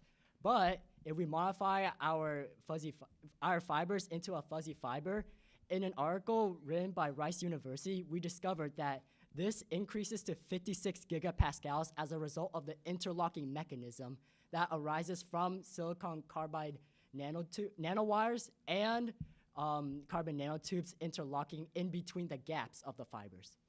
That would have been an awesome piece of data to put in your presentation, because I would have really loved to. I would have believed it more if I'd seen that performance metric. And if it was there and I missed it, just yell at me. Oh, yeah. It's actually it was there. Like it talks, as you can see, right here. This No, like the actual gigapascal load differences. That number. Oh, like the force. Oh yeah. Yeah. Okay, I guess it's there. That's the performance metrics are a good thing to emphasize. I had one other quick question, which is, you said that after you made the carbon nanofibers on the surfaces, then you used atomic layer deposition. Why did you need that? This is because our process for electrophoric deposition, in which we will apply our fuzz onto our vest, requires atomic layer deposition to occur first, because we're planning on adding a layer of zinc oxide onto the vest, so then the vest becomes electrically conductive, and then we'll follow through with electrophoric deposition. So the fibers aren't grown. I thought they were grown thermally. No? We're synthesizing the fibers on our own first, and then we're applying it onto vests. Okay.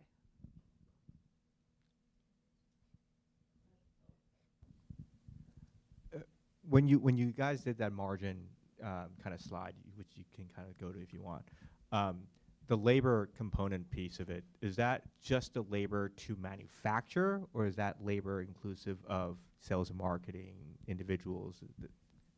The labor cost includes like anything that is including executive salaries, the scientists, and also the equipment needed for safety of the workers. So if you just looked at the cost of a unit of the vest, how much would that be to produce? It costs around $450. It costs $450. So is that the 20-something% margin here? Yeah. But that I'm not talking about the executive management team or anything else. I'm just talking about if you actually manufactured this vest at a factory, right? How much would it cost? So excluding like your sales and marketing guy, your CEO, right? Just the bill of material cost, which is your raw materials, right? Plus whatever is needed, right, in order to make that vest come out of the factory, 1 unit of vest. Do you guys know how much that costs? I believe when we made a calculation, the business plan was around $417. Okay. And then do you factor in any of your go-to-market cost, marketing, sales costs, in any of these other pieces? So marketing will be included part of labor, because we need labor to actually market our product across websites and all the like. So you may want to add in the ad costs themselves, right? Not just the labor, but how much you're paying for Facebook ads, Instagram ads, stuff like that. When you're looking at this, it's not just all labor.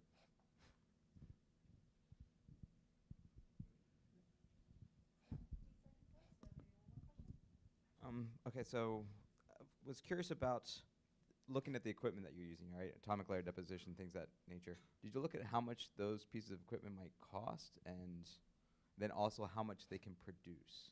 Right? How long would it take you to produce just one vest? I believe for our one-time cost for like machinery, it's around like $85,000, and we will be able to for one batch, we will be able to produce like one for one day. Okay, so you limited to 360 vests per year with one Batches. batch. How much? 10. At least. I think at least 10. Okay. So 3,600 is your max capacity with a single machine. Yes, but we will expand in the third year to increase production. Okay, great. Thank you.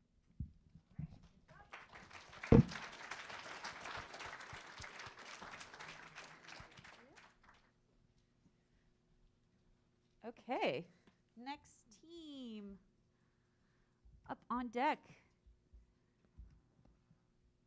is Team Gabe. So come on up.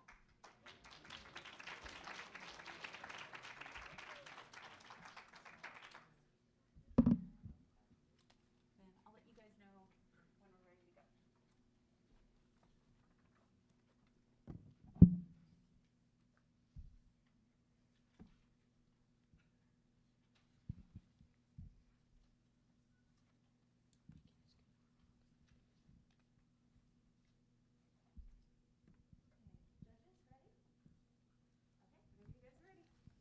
Good afternoon. We are from Lincoln Middle School, and our product is GABE, or gallium aluminum-based electricity. We're working to put a stop to climate change and make energy more affordable. The issues we're working to solve are soaring energy costs, which are leading to widespread energy instability. Non-green energy sources are causing climate change through pollution of atmospheric pollution. Aluminum trash, which is polluting landfills, is our third issue. Our solution is GABE, an in-home generator which can power homes and provide better energy resiliency.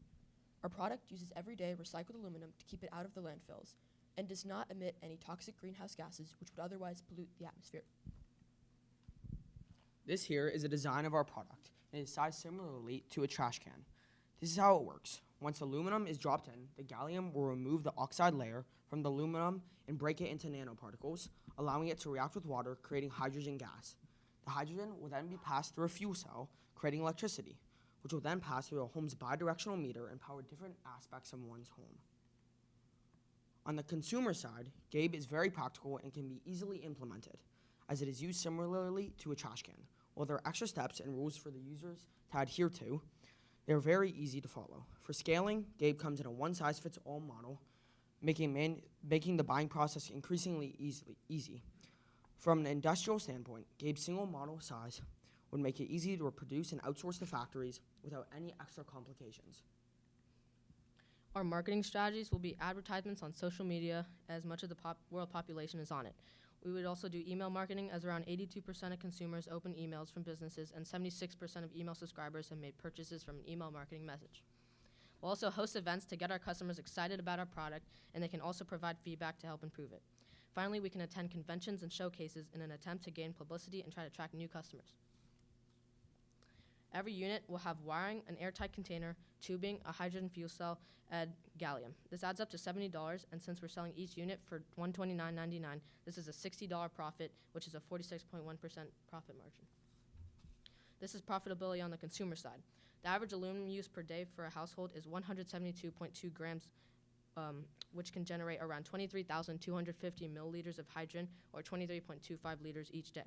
With this much hydrogen, a fuel cell could produce around 0.548 kilowatt hours of energy each day, or a little over 200 kilowatt hours yearly. Since the average cost of electricity in California is 30 cents per kilowatt hour, GABE could save the average household over $60 each year. Since we plan to charge $129.99 for every unit, an average consumer could break even in just over 2 years, unlike solar panels, which should take up to 10. This is our cost timeline. In year one, it would be more product development and pre-orders, and we would be expecting $325,000 in revenue with 2,500 pre-orders, spend $500,000 on one-time costs with a patent, machinery, and storage, and $175,000 on manufacturing, putting the yearly and all-time total at negative $370,000. In year two, we would generate $1.3 million in revenue, spend $400,000 on employees and $50,000 on marketing and $700,000 on manufacturing, putting the yearly total at $150,000 and all-time total at negative $220,000.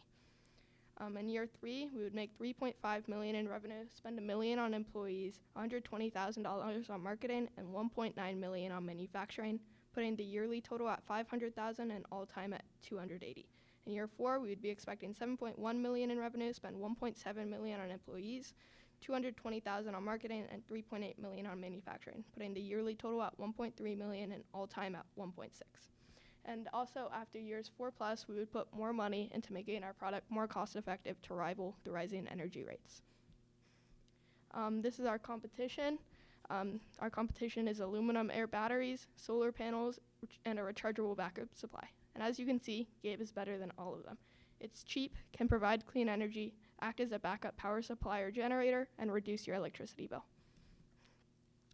Gabe, thank you for listening.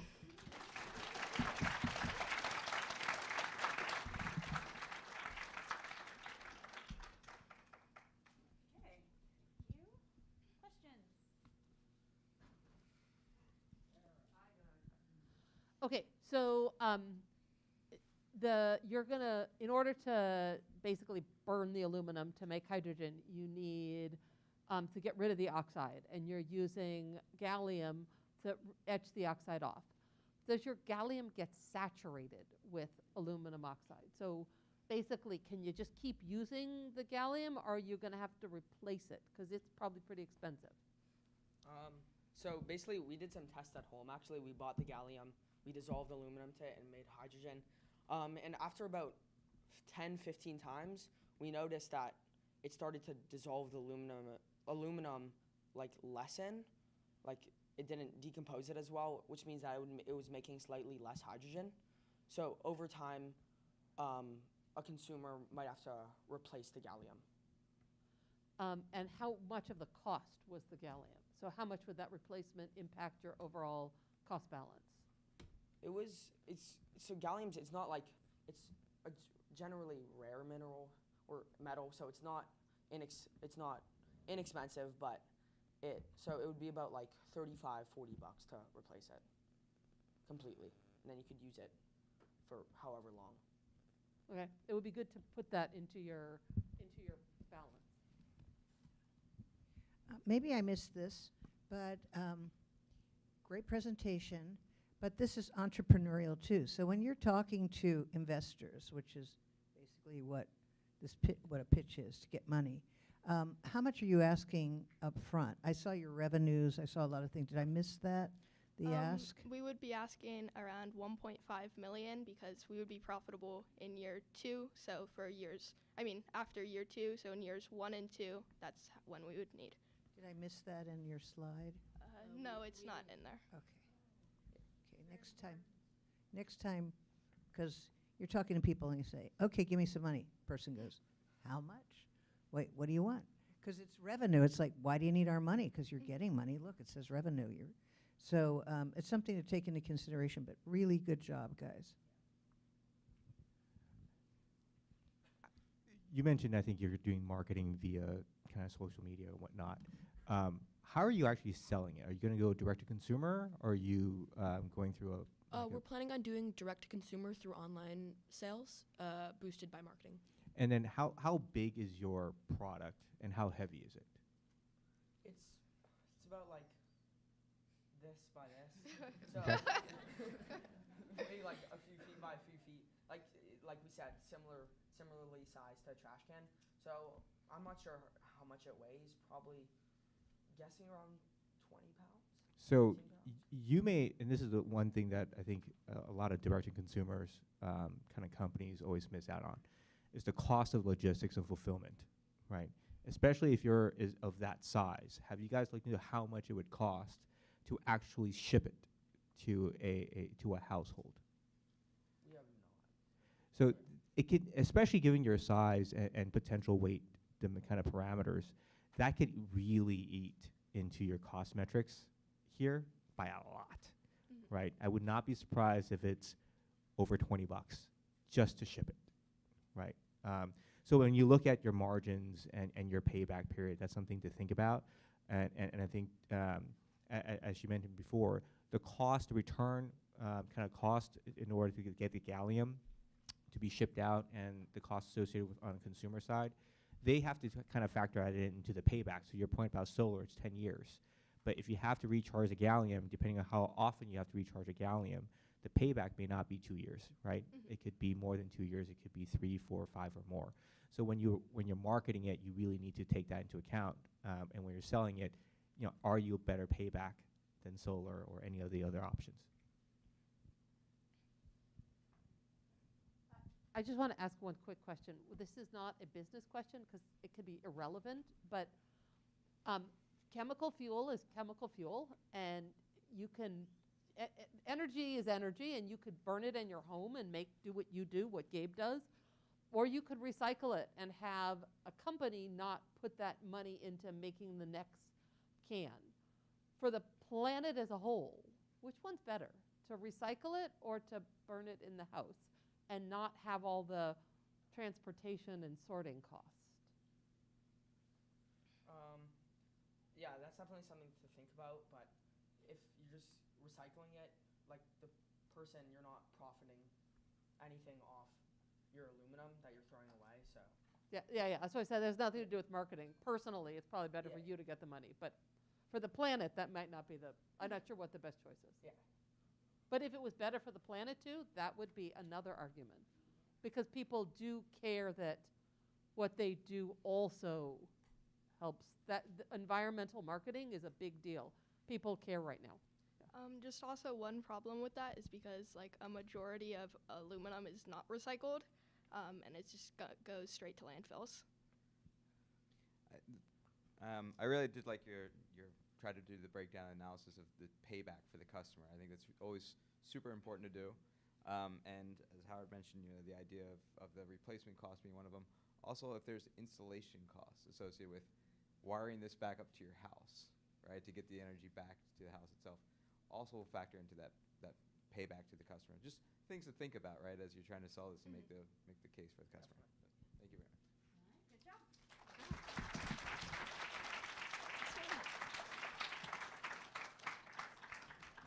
All right. Next team on deck. No plastic.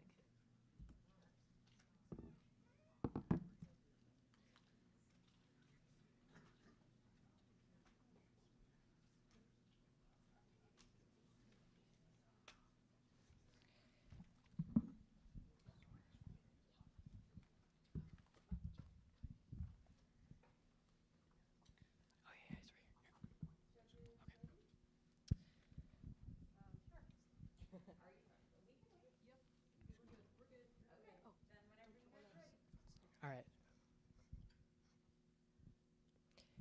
Introducing Nanoplastic, an innovative nanofiltration system for fish farms.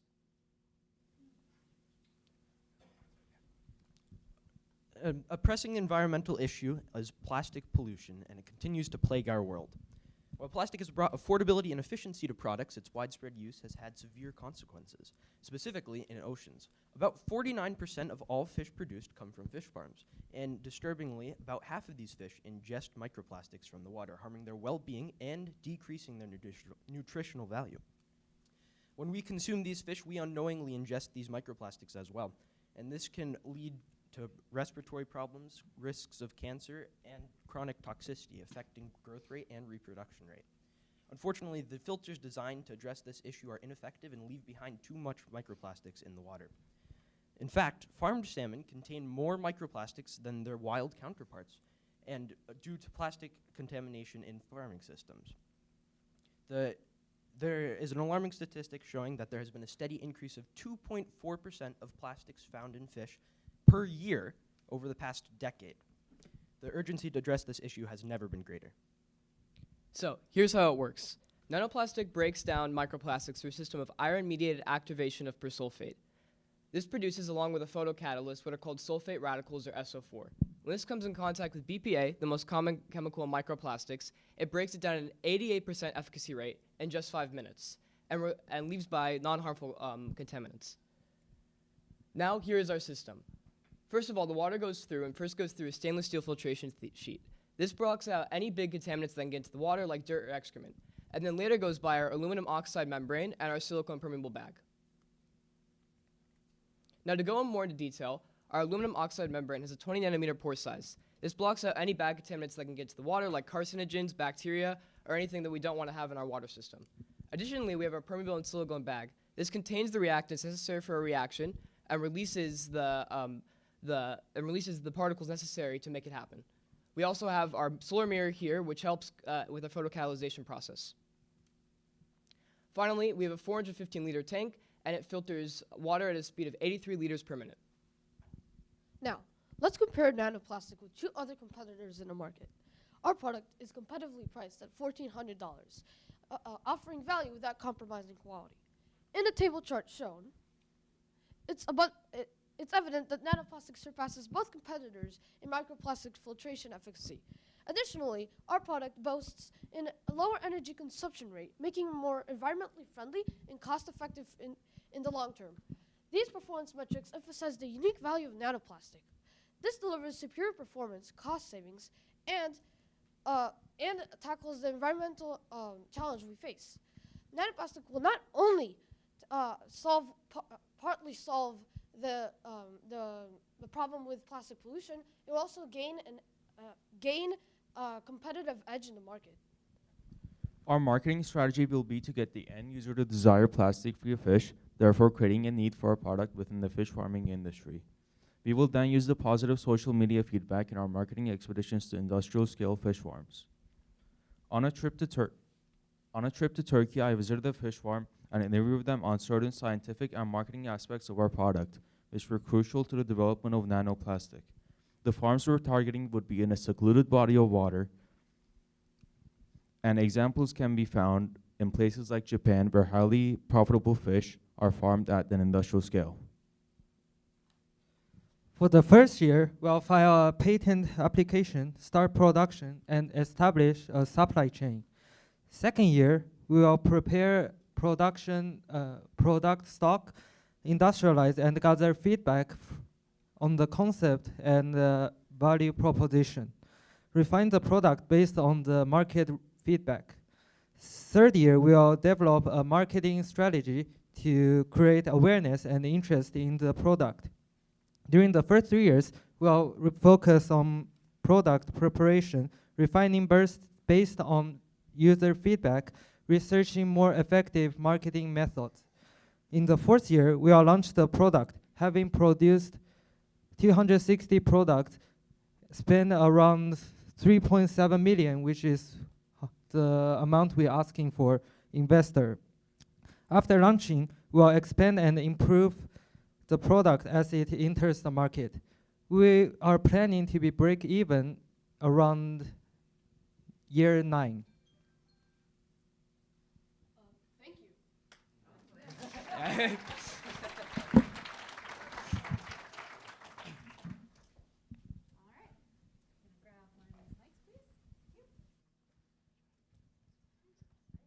So I have a question about your pricing. So you're priced at $1,400, and your competitors are worse and they're more expensive? Is that I guess, yeah, that you could say that. do you think you could price it higher? Do you think you could charge more? Actually, these prices are like some of where there's a lot of filters, and we had to choose some. And there are some other filter companies that have their price around like $1,500, $1,600. So we just wanted to choose some that had like a better type of filters, because the much cheaper ones didn't seem to have as much high quality. We feel like these match our levels, I guess, to go more into what Elliot was saying. Yeah. Okay. Just something to think about, right? If you're better, charge Definitely. more. We could definitely consider that. That's an amazing idea, yeah. No one's ever thought of that. Okay, so I'm trying to I'm trying to wrap my head around the tech part. Mhm. So, are you starting with seawater, or are you starting with clean water? So it's basically going to be water that's been in that system for a while. So a lot of the time they bring in water from rivers, they bring in water from the sea, and then they isolate it. And sometimes they'll even have their own water system. So it can depend. There's a lot of variety in fish farms. We generally want to start with higher end ones, so it's usually cleaner in general. But the reason why you're seeing the plastic content is because they have things like nets in there. They have different, stuff they're using that ends up leaving off plastic residue. And we see this a lot in these farms. Oh, so you're not talking about basically cleaning up the mess of seawater. You're starting with clean water, and you're trying to get out the plastics that come from the fish infrastructure. Yes, exactly. Yeah. But we also could market to other fish farms. It's just that it's easier when we have a closed system because then we can continue our process over time. That actually makes it much more feasible because the filtration is sort of, filters clog. And so if you start with dirty, you're not ever going to get to the point where you can do this cleaning. That's exactly what we were thinking. Yes. Yeah. Okay. That would have been a good thing to emphasize because I think that's really important. And you might want to emphasize the fact that you're contributing to the health of people that eat fish. Mm-hmm. And that's what investors and that's what your consumer believes. Do you have a thought on that? Yes. So we kind of ran out of time. We were exactly on the point of the 5 minutes, but if we had a little more time, I would have went in more depth of that. But it's the big draw of this product is that fish farms can say it's super helpful for it's our fish are plastic free, right? And then that'll draw on more consumers and of course mitigate the hesitation to buy these fish, right? So you're selling this for about $1,500, right? What is your cost to produce? It costs, raw materials cost $809.98. Shipping is about $100, and assembling it will cost around $100 as well. So it'll be a total of $1,000 to create the product, and we'll have about a 28.5% profit. And then from a go-to-market standpoint, are you going directly to the fish farms? Are you going to distributors that already are servicing the fish farms? So we'd be doing a combination of both. So we would like to do kind of some contracted business with people because there's fish farms, there's there's certain people in the industry who own a lot of fish farms, so we'd want to market to them, but we'd also go to specific fish farms like the one that Ahmet went to, and we'd market it. Not necessarily his fish farm because it was, it was a different kind of style, but that would be what we would do. We'd go to some fish farms and we'd also try to find bigger people in the industry. How big do you think the market is? Oh, I actually researched. Yeah, go for it. Yes, this year it's about $270 billion for fish farm market, and in the next decade it says that it's going to increase to about $370 billion. So. But just for your product, not for the fish farm industry as a whole. How big of a market do you think your product services? So, you can take it, yeah. I think we would do, I think, probably like around 30% of that. Because we're not going for there's a lot of fish farms, there's a lot of small koi ponds. But I'd say probably around 30% of those are large on an industrial scale and do those kind of processes. And while it's not the entire market, that's still a significant amount of a really, really large industry. And consider this is 49% of all the fish you're getting. So the fish you see in stores, a lot of these are from fish farms. Not necessarily the who you're targeting per se or the size of them, but how much can you sell worth of your product, right, to your target market? Okay, so there are a combined number of 56.8 million fishers and fish farmers. We don't know what portion of that is fish farmers, but it would be safe to assume about 30%, looking at other studies. And we believe that each fish farm would require around 4 to 3 of our products. So we could probably sell about at least, we could sell more than we could produce. Yeah. That's a good answer. Yeah. Okay. I got one more quick question, which is you compared to other products and you said they were similar products, but are they all filtration systems? Is yours the only one that is doing chemical degradation?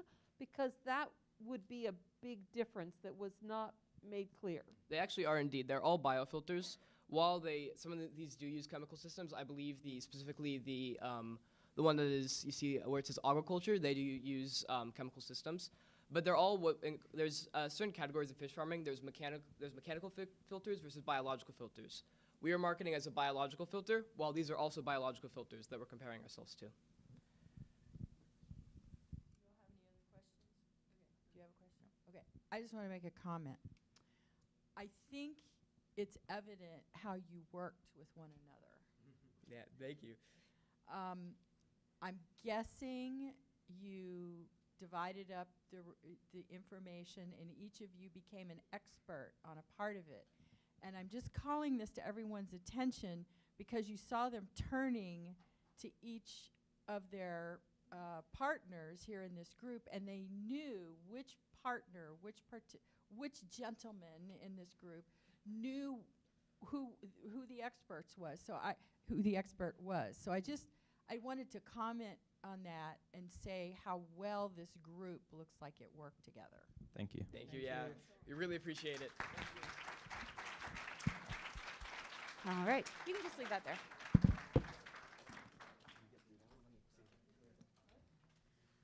All righty, thank you. Last but not least, we've got Durag. Come on up.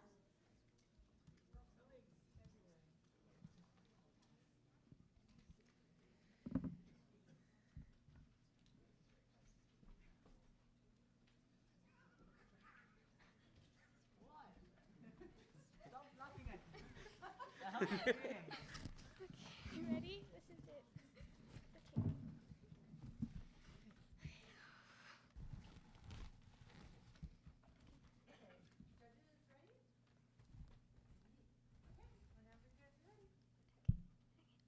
Hello everyone, I'm Jenna. I'm Anjali. I'm Gianch. I'm Karthik. And I'm Owen. And this is DuraEgg. At DuraEgg, we take durability seriously. Ever go to a grocery store and find that most of their eggs are cracked in their cartons? Well, you are not alone. Over 616 million eggs are damaged yearly due to packaging. In the US, $80 million in revenue were lost during 2020, causing farmers to lose money. A common flaw in current egg cartons is they are all flimsy and non-durable, causing them to be more prone to damage during transportation. The plastic cartons are not environmentally friendly, and our society is trying to move away from biodegradable products. Change is needed. But do not worry, we have cracked the answer. This is where you're supposed to laugh with our revolutionized egg cartons. We will partner with US-based KTM Industries, who manufacture an eco and budget-friendly corn-based biopolymer called green sulfone for the main body of the carton. The biopolymer provides durability, shock resistance, and has a barrier against moisture and humidity, further keeping the eggs fresh and safe. However, the extra special part of our carton is the hexagon. The honeycomb-like nanohexagonal elastomer matrix 3D printed into each hexagonal egg cell provides additional cushioning, so if the eggs were dropped or shaken, they would still be intact. The tapered hexagonal cones between the egg cells keep them from crashing into each other. Hexagons are proven to provide superior impact protection as they evenly distribute stress, and honeycomb structures can use the least amount of material to withstand the most. Our nanohexagonal matrix will be printed directly onto each egg cell. Our nanohexagonal lattice is wrapped into a hexagonal tube that makes up a larger microhexagonal matrix. The gaps in the microhexagonal matrix will contribute to the increased impact resistance. We have chosen to print with 45A Shore thermoplastic elastomer as filament for its unique ability to deform under pressure and quickly return to its original shape, absorbing shock and increasing impact resistance. In addition, TPE is an insulator against electricity and heat, food safe, and recyclable. Its reverse cross-link structures make it pliable and ideal for printing. The benefits of our product offset the lost revenue so that farmers can be sure their eggs will reach their customers in one piece. So no more Humpty Dumptys. Our target customers will be free-range poultry farmers who are willing to try eco-friendly products. Starting with the first stage of production will allow us to gain a deeper understanding of the industry while revising our product. We plan to partner with one farm while still in the prototyping phase, and then partner with farms statewide once our product is finalized. The first 6 months of operation will be dedicated to prototyping and revising our product to satisfy the current market needs. We'll be partnering with farms, and we will patent our design and trademark our name. Our second year, we will be producing 10 times more eggs, and we will also be expanding nationwide. We'll be Then in the future years, we also have a thought to sell our cartons to the purpose of farmer markets and having reusable egg cartons. For our first year, we expect to spend about $900,000 for research and materials. We plan to earn $35,000 for our since our main focus is the functionality of our product. We'll produce 10 times more cartons in the second year, since spending $1 million. And once we see that our egg cartons have a good demand and we see that it's starting to work, we'll expect a sale of $3,500,000. In our third year, we'll be spending $1,400,000 due to expanded sales, making 3 times more cartons. And due to increased sales, we'll be earning $7,500,000. Although we will be not earning money for the first few years, we expect to see profits in the 5th to 7th year. Overall, we are asking for $3.5 million. Thank you for listening, and remember, your eggs will always be safe in our cartons. Choose Dura Egg.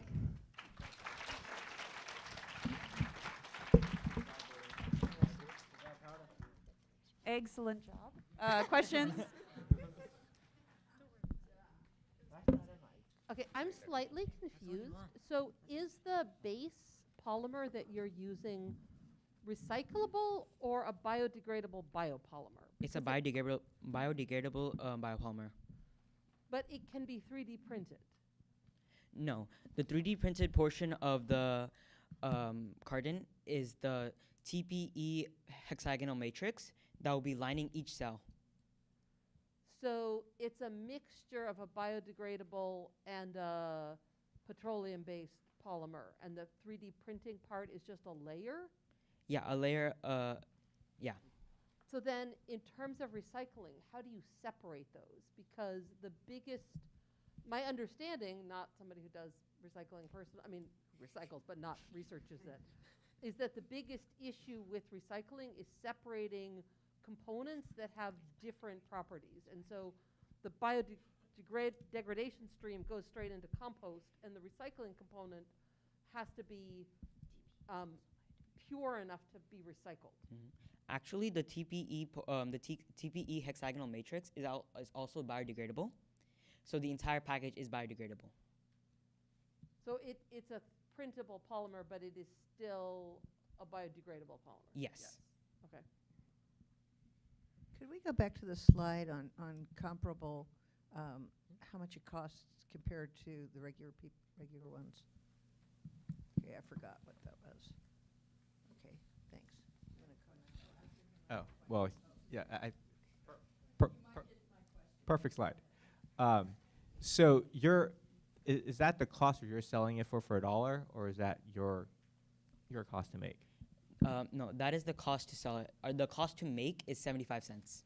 Okay, and then so the pulp-based, is 30 cents, and that's biodegradable, right? Yes. And so have you looked at what the potential savings are or additional costs are and whether it's worth it for a farmer to actually utilize and buy your product? So yeah, we have actually looked into that. So our so we're targeting the poultry free roam poultry market, and they're typically more inclined to spend a little more to first of all save the for biodegradable products to help save the environment, and also the extra cost that you need to buy our product is offset by the cost that is damaged. In addition, KTM Industries is actually California-based, so we want to support companies that are nearby. Yeah, and stay U.S.-based. So you might, I think you need to calculate, for example, let's say a farmer spends $10,000 worth buying your cartons, right? How much are they actually saving or making, whatever the case may be? Because your pulp base is still biodegradable, it's still kind of environmentally friendly, so they have that narrative, but they cost 70 cents less, 70% less, right? So if you're really selling on durability, you got to really make the return on investment ROI calculation for them on the durability piece, not just on the biodegradable piece, because that's already equivalent. So yes, the pulp-based is cheaper, but in the long run, they'd be saving more money since our product is more durable. So the farmers wouldn't be losing more money to the eggs cracking. Whereas if you used a pulp-based carton, and yes, it is 30 cents per each, but since the eggs tend to crack a lot, they're losing money. I need a little egg education. Yes. And we'll call it education. Education. All right. So I don't know how the supply chain for eggs works. So chicken lays the egg, producer puts it in the carton, it gets shipped. I open the carton at the grocery store, and I see icky, broken yellow, gloppy eggs all over the place. And I don't buy that carton of eggs, right? Yeah. Who picks up the cost for that? Did you check into that? Who yes. is it? So we researched about this, and this is the farmers. So this is why we're targeting farmers. So if I open up a carton of eggs and there's something broken in it and it can't be sold, the grocery goes back to the farmers and says the egg was broken and I couldn't sell it, pay me back? There's actually 2 stages where eggs are broken and 2 stages that we're planning to tackle. So one is the stage that you talked about at the Right. grocery store. Yeah. And there's one stage after transportation when the grocery store gets the eggs and then they have them there and they do a quick check before putting them on store shelves. So in the incident that you talked about, actually the grocery store will lose money. I was thinking. Yeah, but more eggs are broken in the first stage, where eggs are given to the grocery store and they check over it, and before they put on shelves, more eggs are broken then, and that's where the farmer is targeted. I think what you're saying, correct me if I'm wrong, is that the most eggs are broken in the distribution process as they are being delivered before they're delivered to the grocery. Yes. Okay. So when the grocer looks at the eggs and finds that they're broken, they don't accept those eggs to be sold in the grocery. Yeah. Very important point you should have included in the presentation. Sorry, real quick question. Do they inspect every single carton of egg that comes into the grocery store? So, to be honest, I don't know that I don't know completely. There isn't much like studies or research done on that, but I believe they do like a basic check. Yeah. So is that our last group? Yes. Okay. I just. It's in general. Do you have a question? No, just a minute. The professors, they're always the troublemakers. All right. So I've noticed something today that is really important. And there were several groups, when they were asked questions, they, in one way or another, said they didn't know the answer. And that's one of the things I tell all of the people that work here at this institute. I don't, the scientists already know that, okay? But the staff here, when I ask them a question, do we know, fill in the blank? How do we do, fill in the blank? And the acceptable answer, an acceptable answer is, I don't know, and I'll go find out. So I want you to all remember that. All of those groups that said, I don't know, that wasn't necessarily a flaw. That was honesty. One thing. Yeah. Today we want to give you guys a live egg drop thing to prove That the green sulfum actually keeps the eggs intact. These eggs have traveled from San Jose to LA, and we have thoroughly thrown this around. And this has gone in an airplane. I'm so a that very says clumsy lot. person. Also, I've dropped this a couple we times. we have thrown around eggs in a pulp-based carton, and they have cracked all over the floor, and it was messy. And these are still completely intact.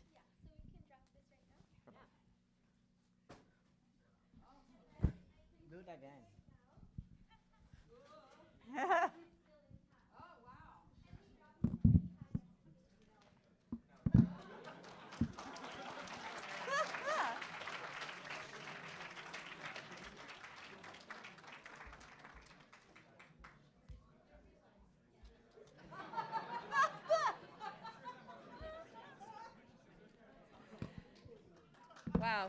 Great job to our second group of presenters. Well done. And well done to every presenter today. All of your projects were so diverse, so interesting, really entertaining, and so thoroughly prepared. Like, really, really good job, everyone. So well done to all of our teams, first of all.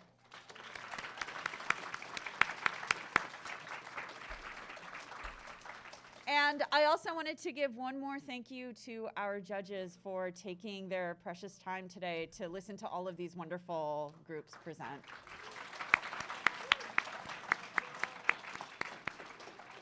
So we are going to break for lunch. So just a couple quick notes about that. So first, I would ask if everyone would be so kind as to allow the judges to grab a lunch first, because they need time to discuss and review all of their notes and scores. Judges will be meeting in the third floor conference rooms right over here. Everyone else, please feel free to take a lunch after our judges do, and we will reconvene back here in this auditorium at 1:30. So we will see everyone again at 1:30, and thank you so much.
Okay, let's begin.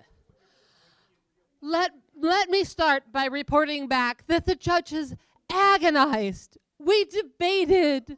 We suffered. And the reason is because you were all so good.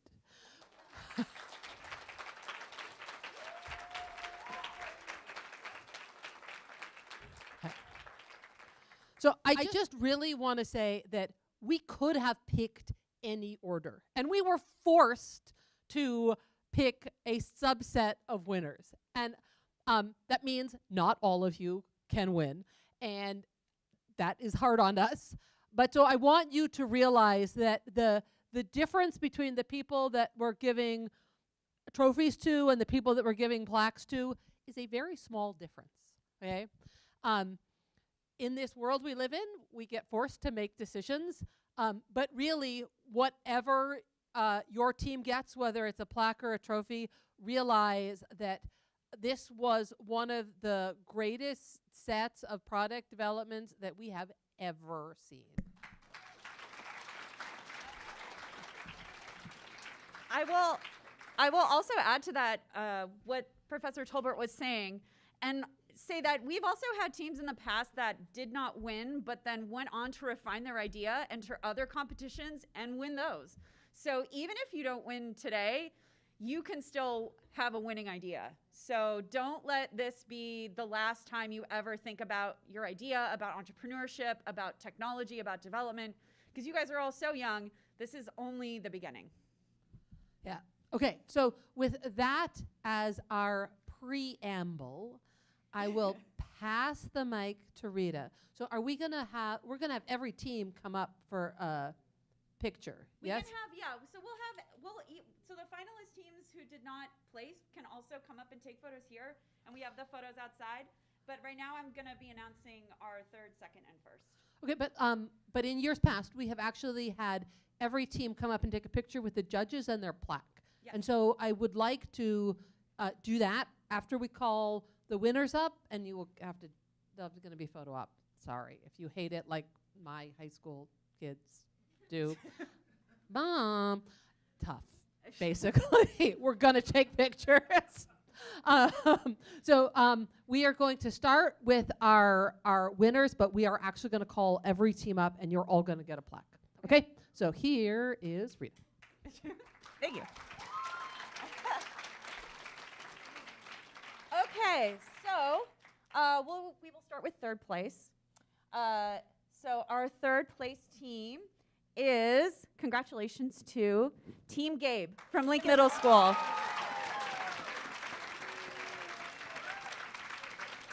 So Team Gabe, if you would like to come up and get your trophy. And judges, if you would like to take a photo with these wonderful young entrepreneurs, please come up. We're going to take some photos for a second. I'll take some photos too. How do you want us to position? Probably not right in front of the light, and maybe just right here to the side of it. So then you don't have like a weird screen glow on you. You stand there. I'm going to boss around. Yeah, frame. Okay, there we go. Okay. 1, 2, 3, 1, 2, 3, 1, 2, 3. All right.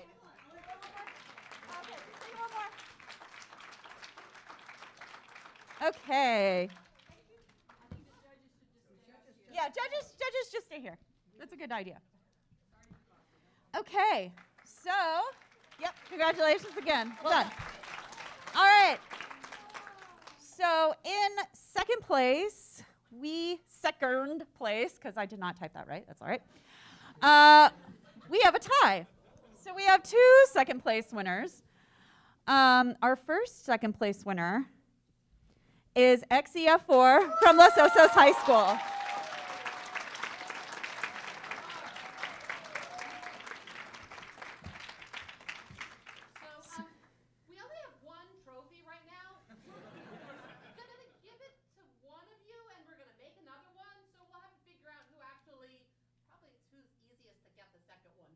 Yeah. There is no differentiating, so we're going to do this based on shipping.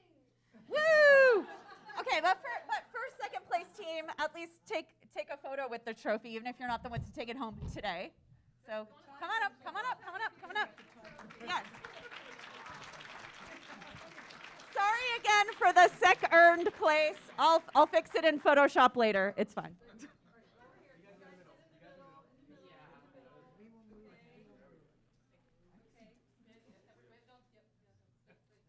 Okay. All right. Time for the photos. 1, 2, 3. 1, 2, 3. One more. 1, 2, 3. Woo! Oh, wait, one more. Just kidding. One more.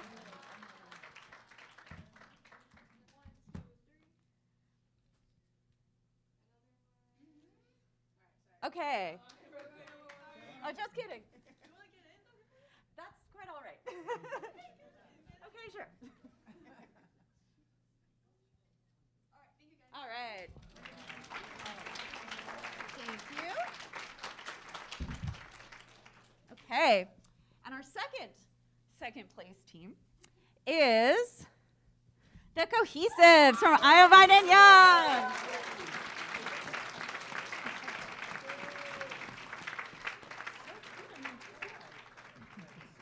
So come on up.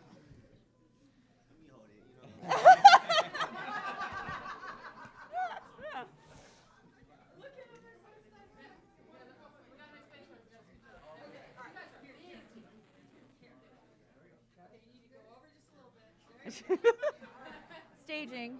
Staging. Is it? Okay. All right. Well done.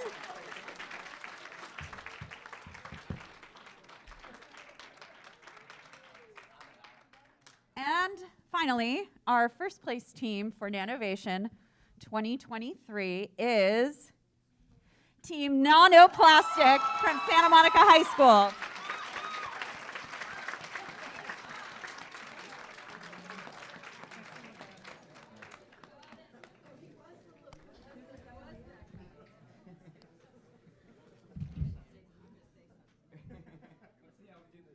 Yeah.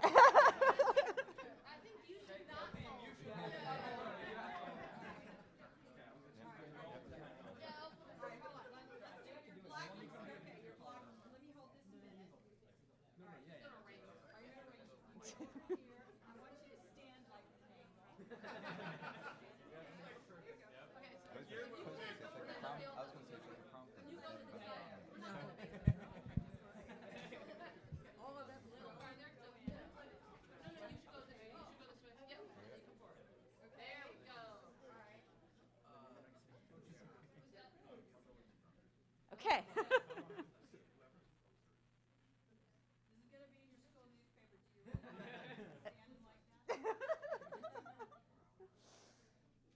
Rita, will you send me a copy of that? Of course.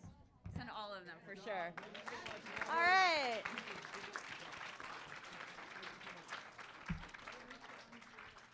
And we have, for every team today, we have also a Nanovation finalist plaque, because you guys have all worked so incredibly hard. You all did a wonderful job. So every team, please come up. Okay, sure. So let's have Team Get Sturdy. Come on up. Really good job. And I'll switch to this one.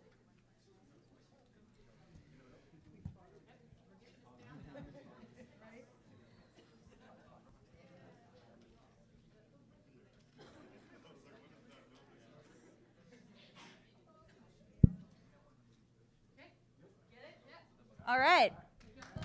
Yeah, good job, you guys. Really, really good job. All right, let's get Team Dura Egg. Where is Team Dura Egg?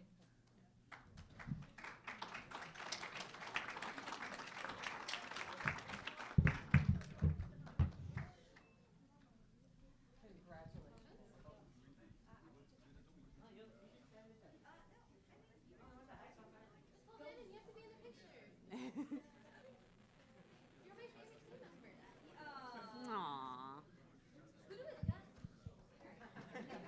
Look at them. They're the important ones.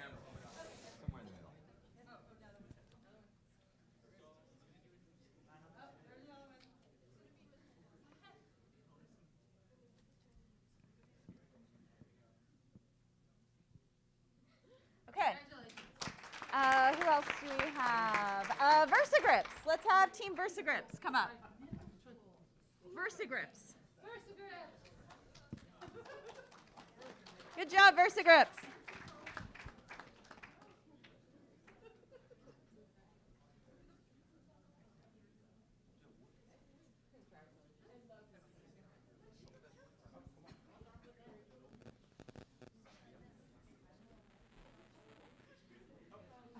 I like the shades.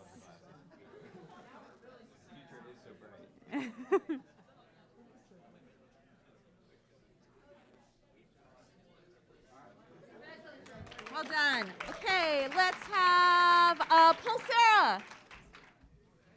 Pulsera. Pulsera? There, coming on up. Woohoo!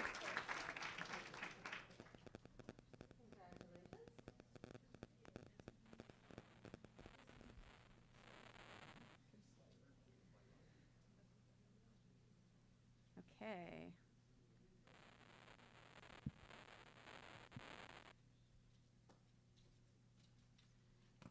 All right. Let's have Creative Carbon.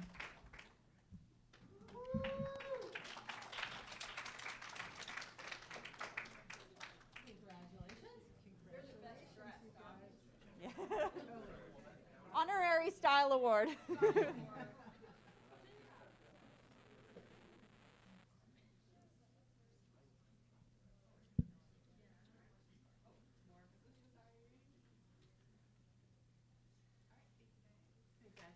Congratulations. And then we have the gummy. We didn't get gummy bears yet, did we? So gummy bears.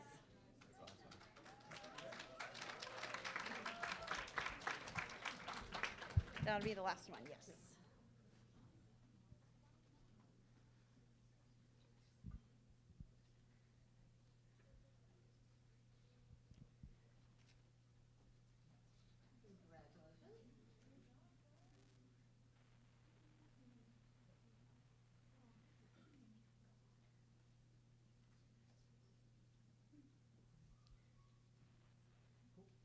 All right.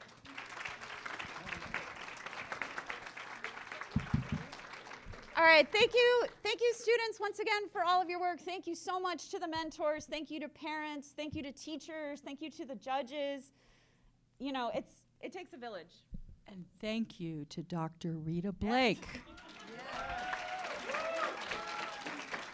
Also, thank you to Dr. Shailene Tanimoto and Dr. Elaine Morita, who are also part of our education team, who helped with all of this. And thank you to Mitch and to Mark, who are in the back, our unsung heroes, helping with the live stream and all of the event today. And I just want to end by reiterating my thanks to all the teams and giving an extra shout out to all of our graduate student mentors. I know how much free time you have, and that you're taking it for this is really special. So thank you to everybody. All right, so if you were one of the teams that placed, please make sure that you see Denise before you leave to arrange for the prizes. And then for our second place teams, we'll figure out which one of you is further away, and you will be the team to actually take this trophy. The other team, we will send you one. And then everybody, all of our student participants and our mentors, please get a CNSI t-shirt and a CNSI pen/laser pointer. It's just another little goodie for you. And thank you all again so much for a great year.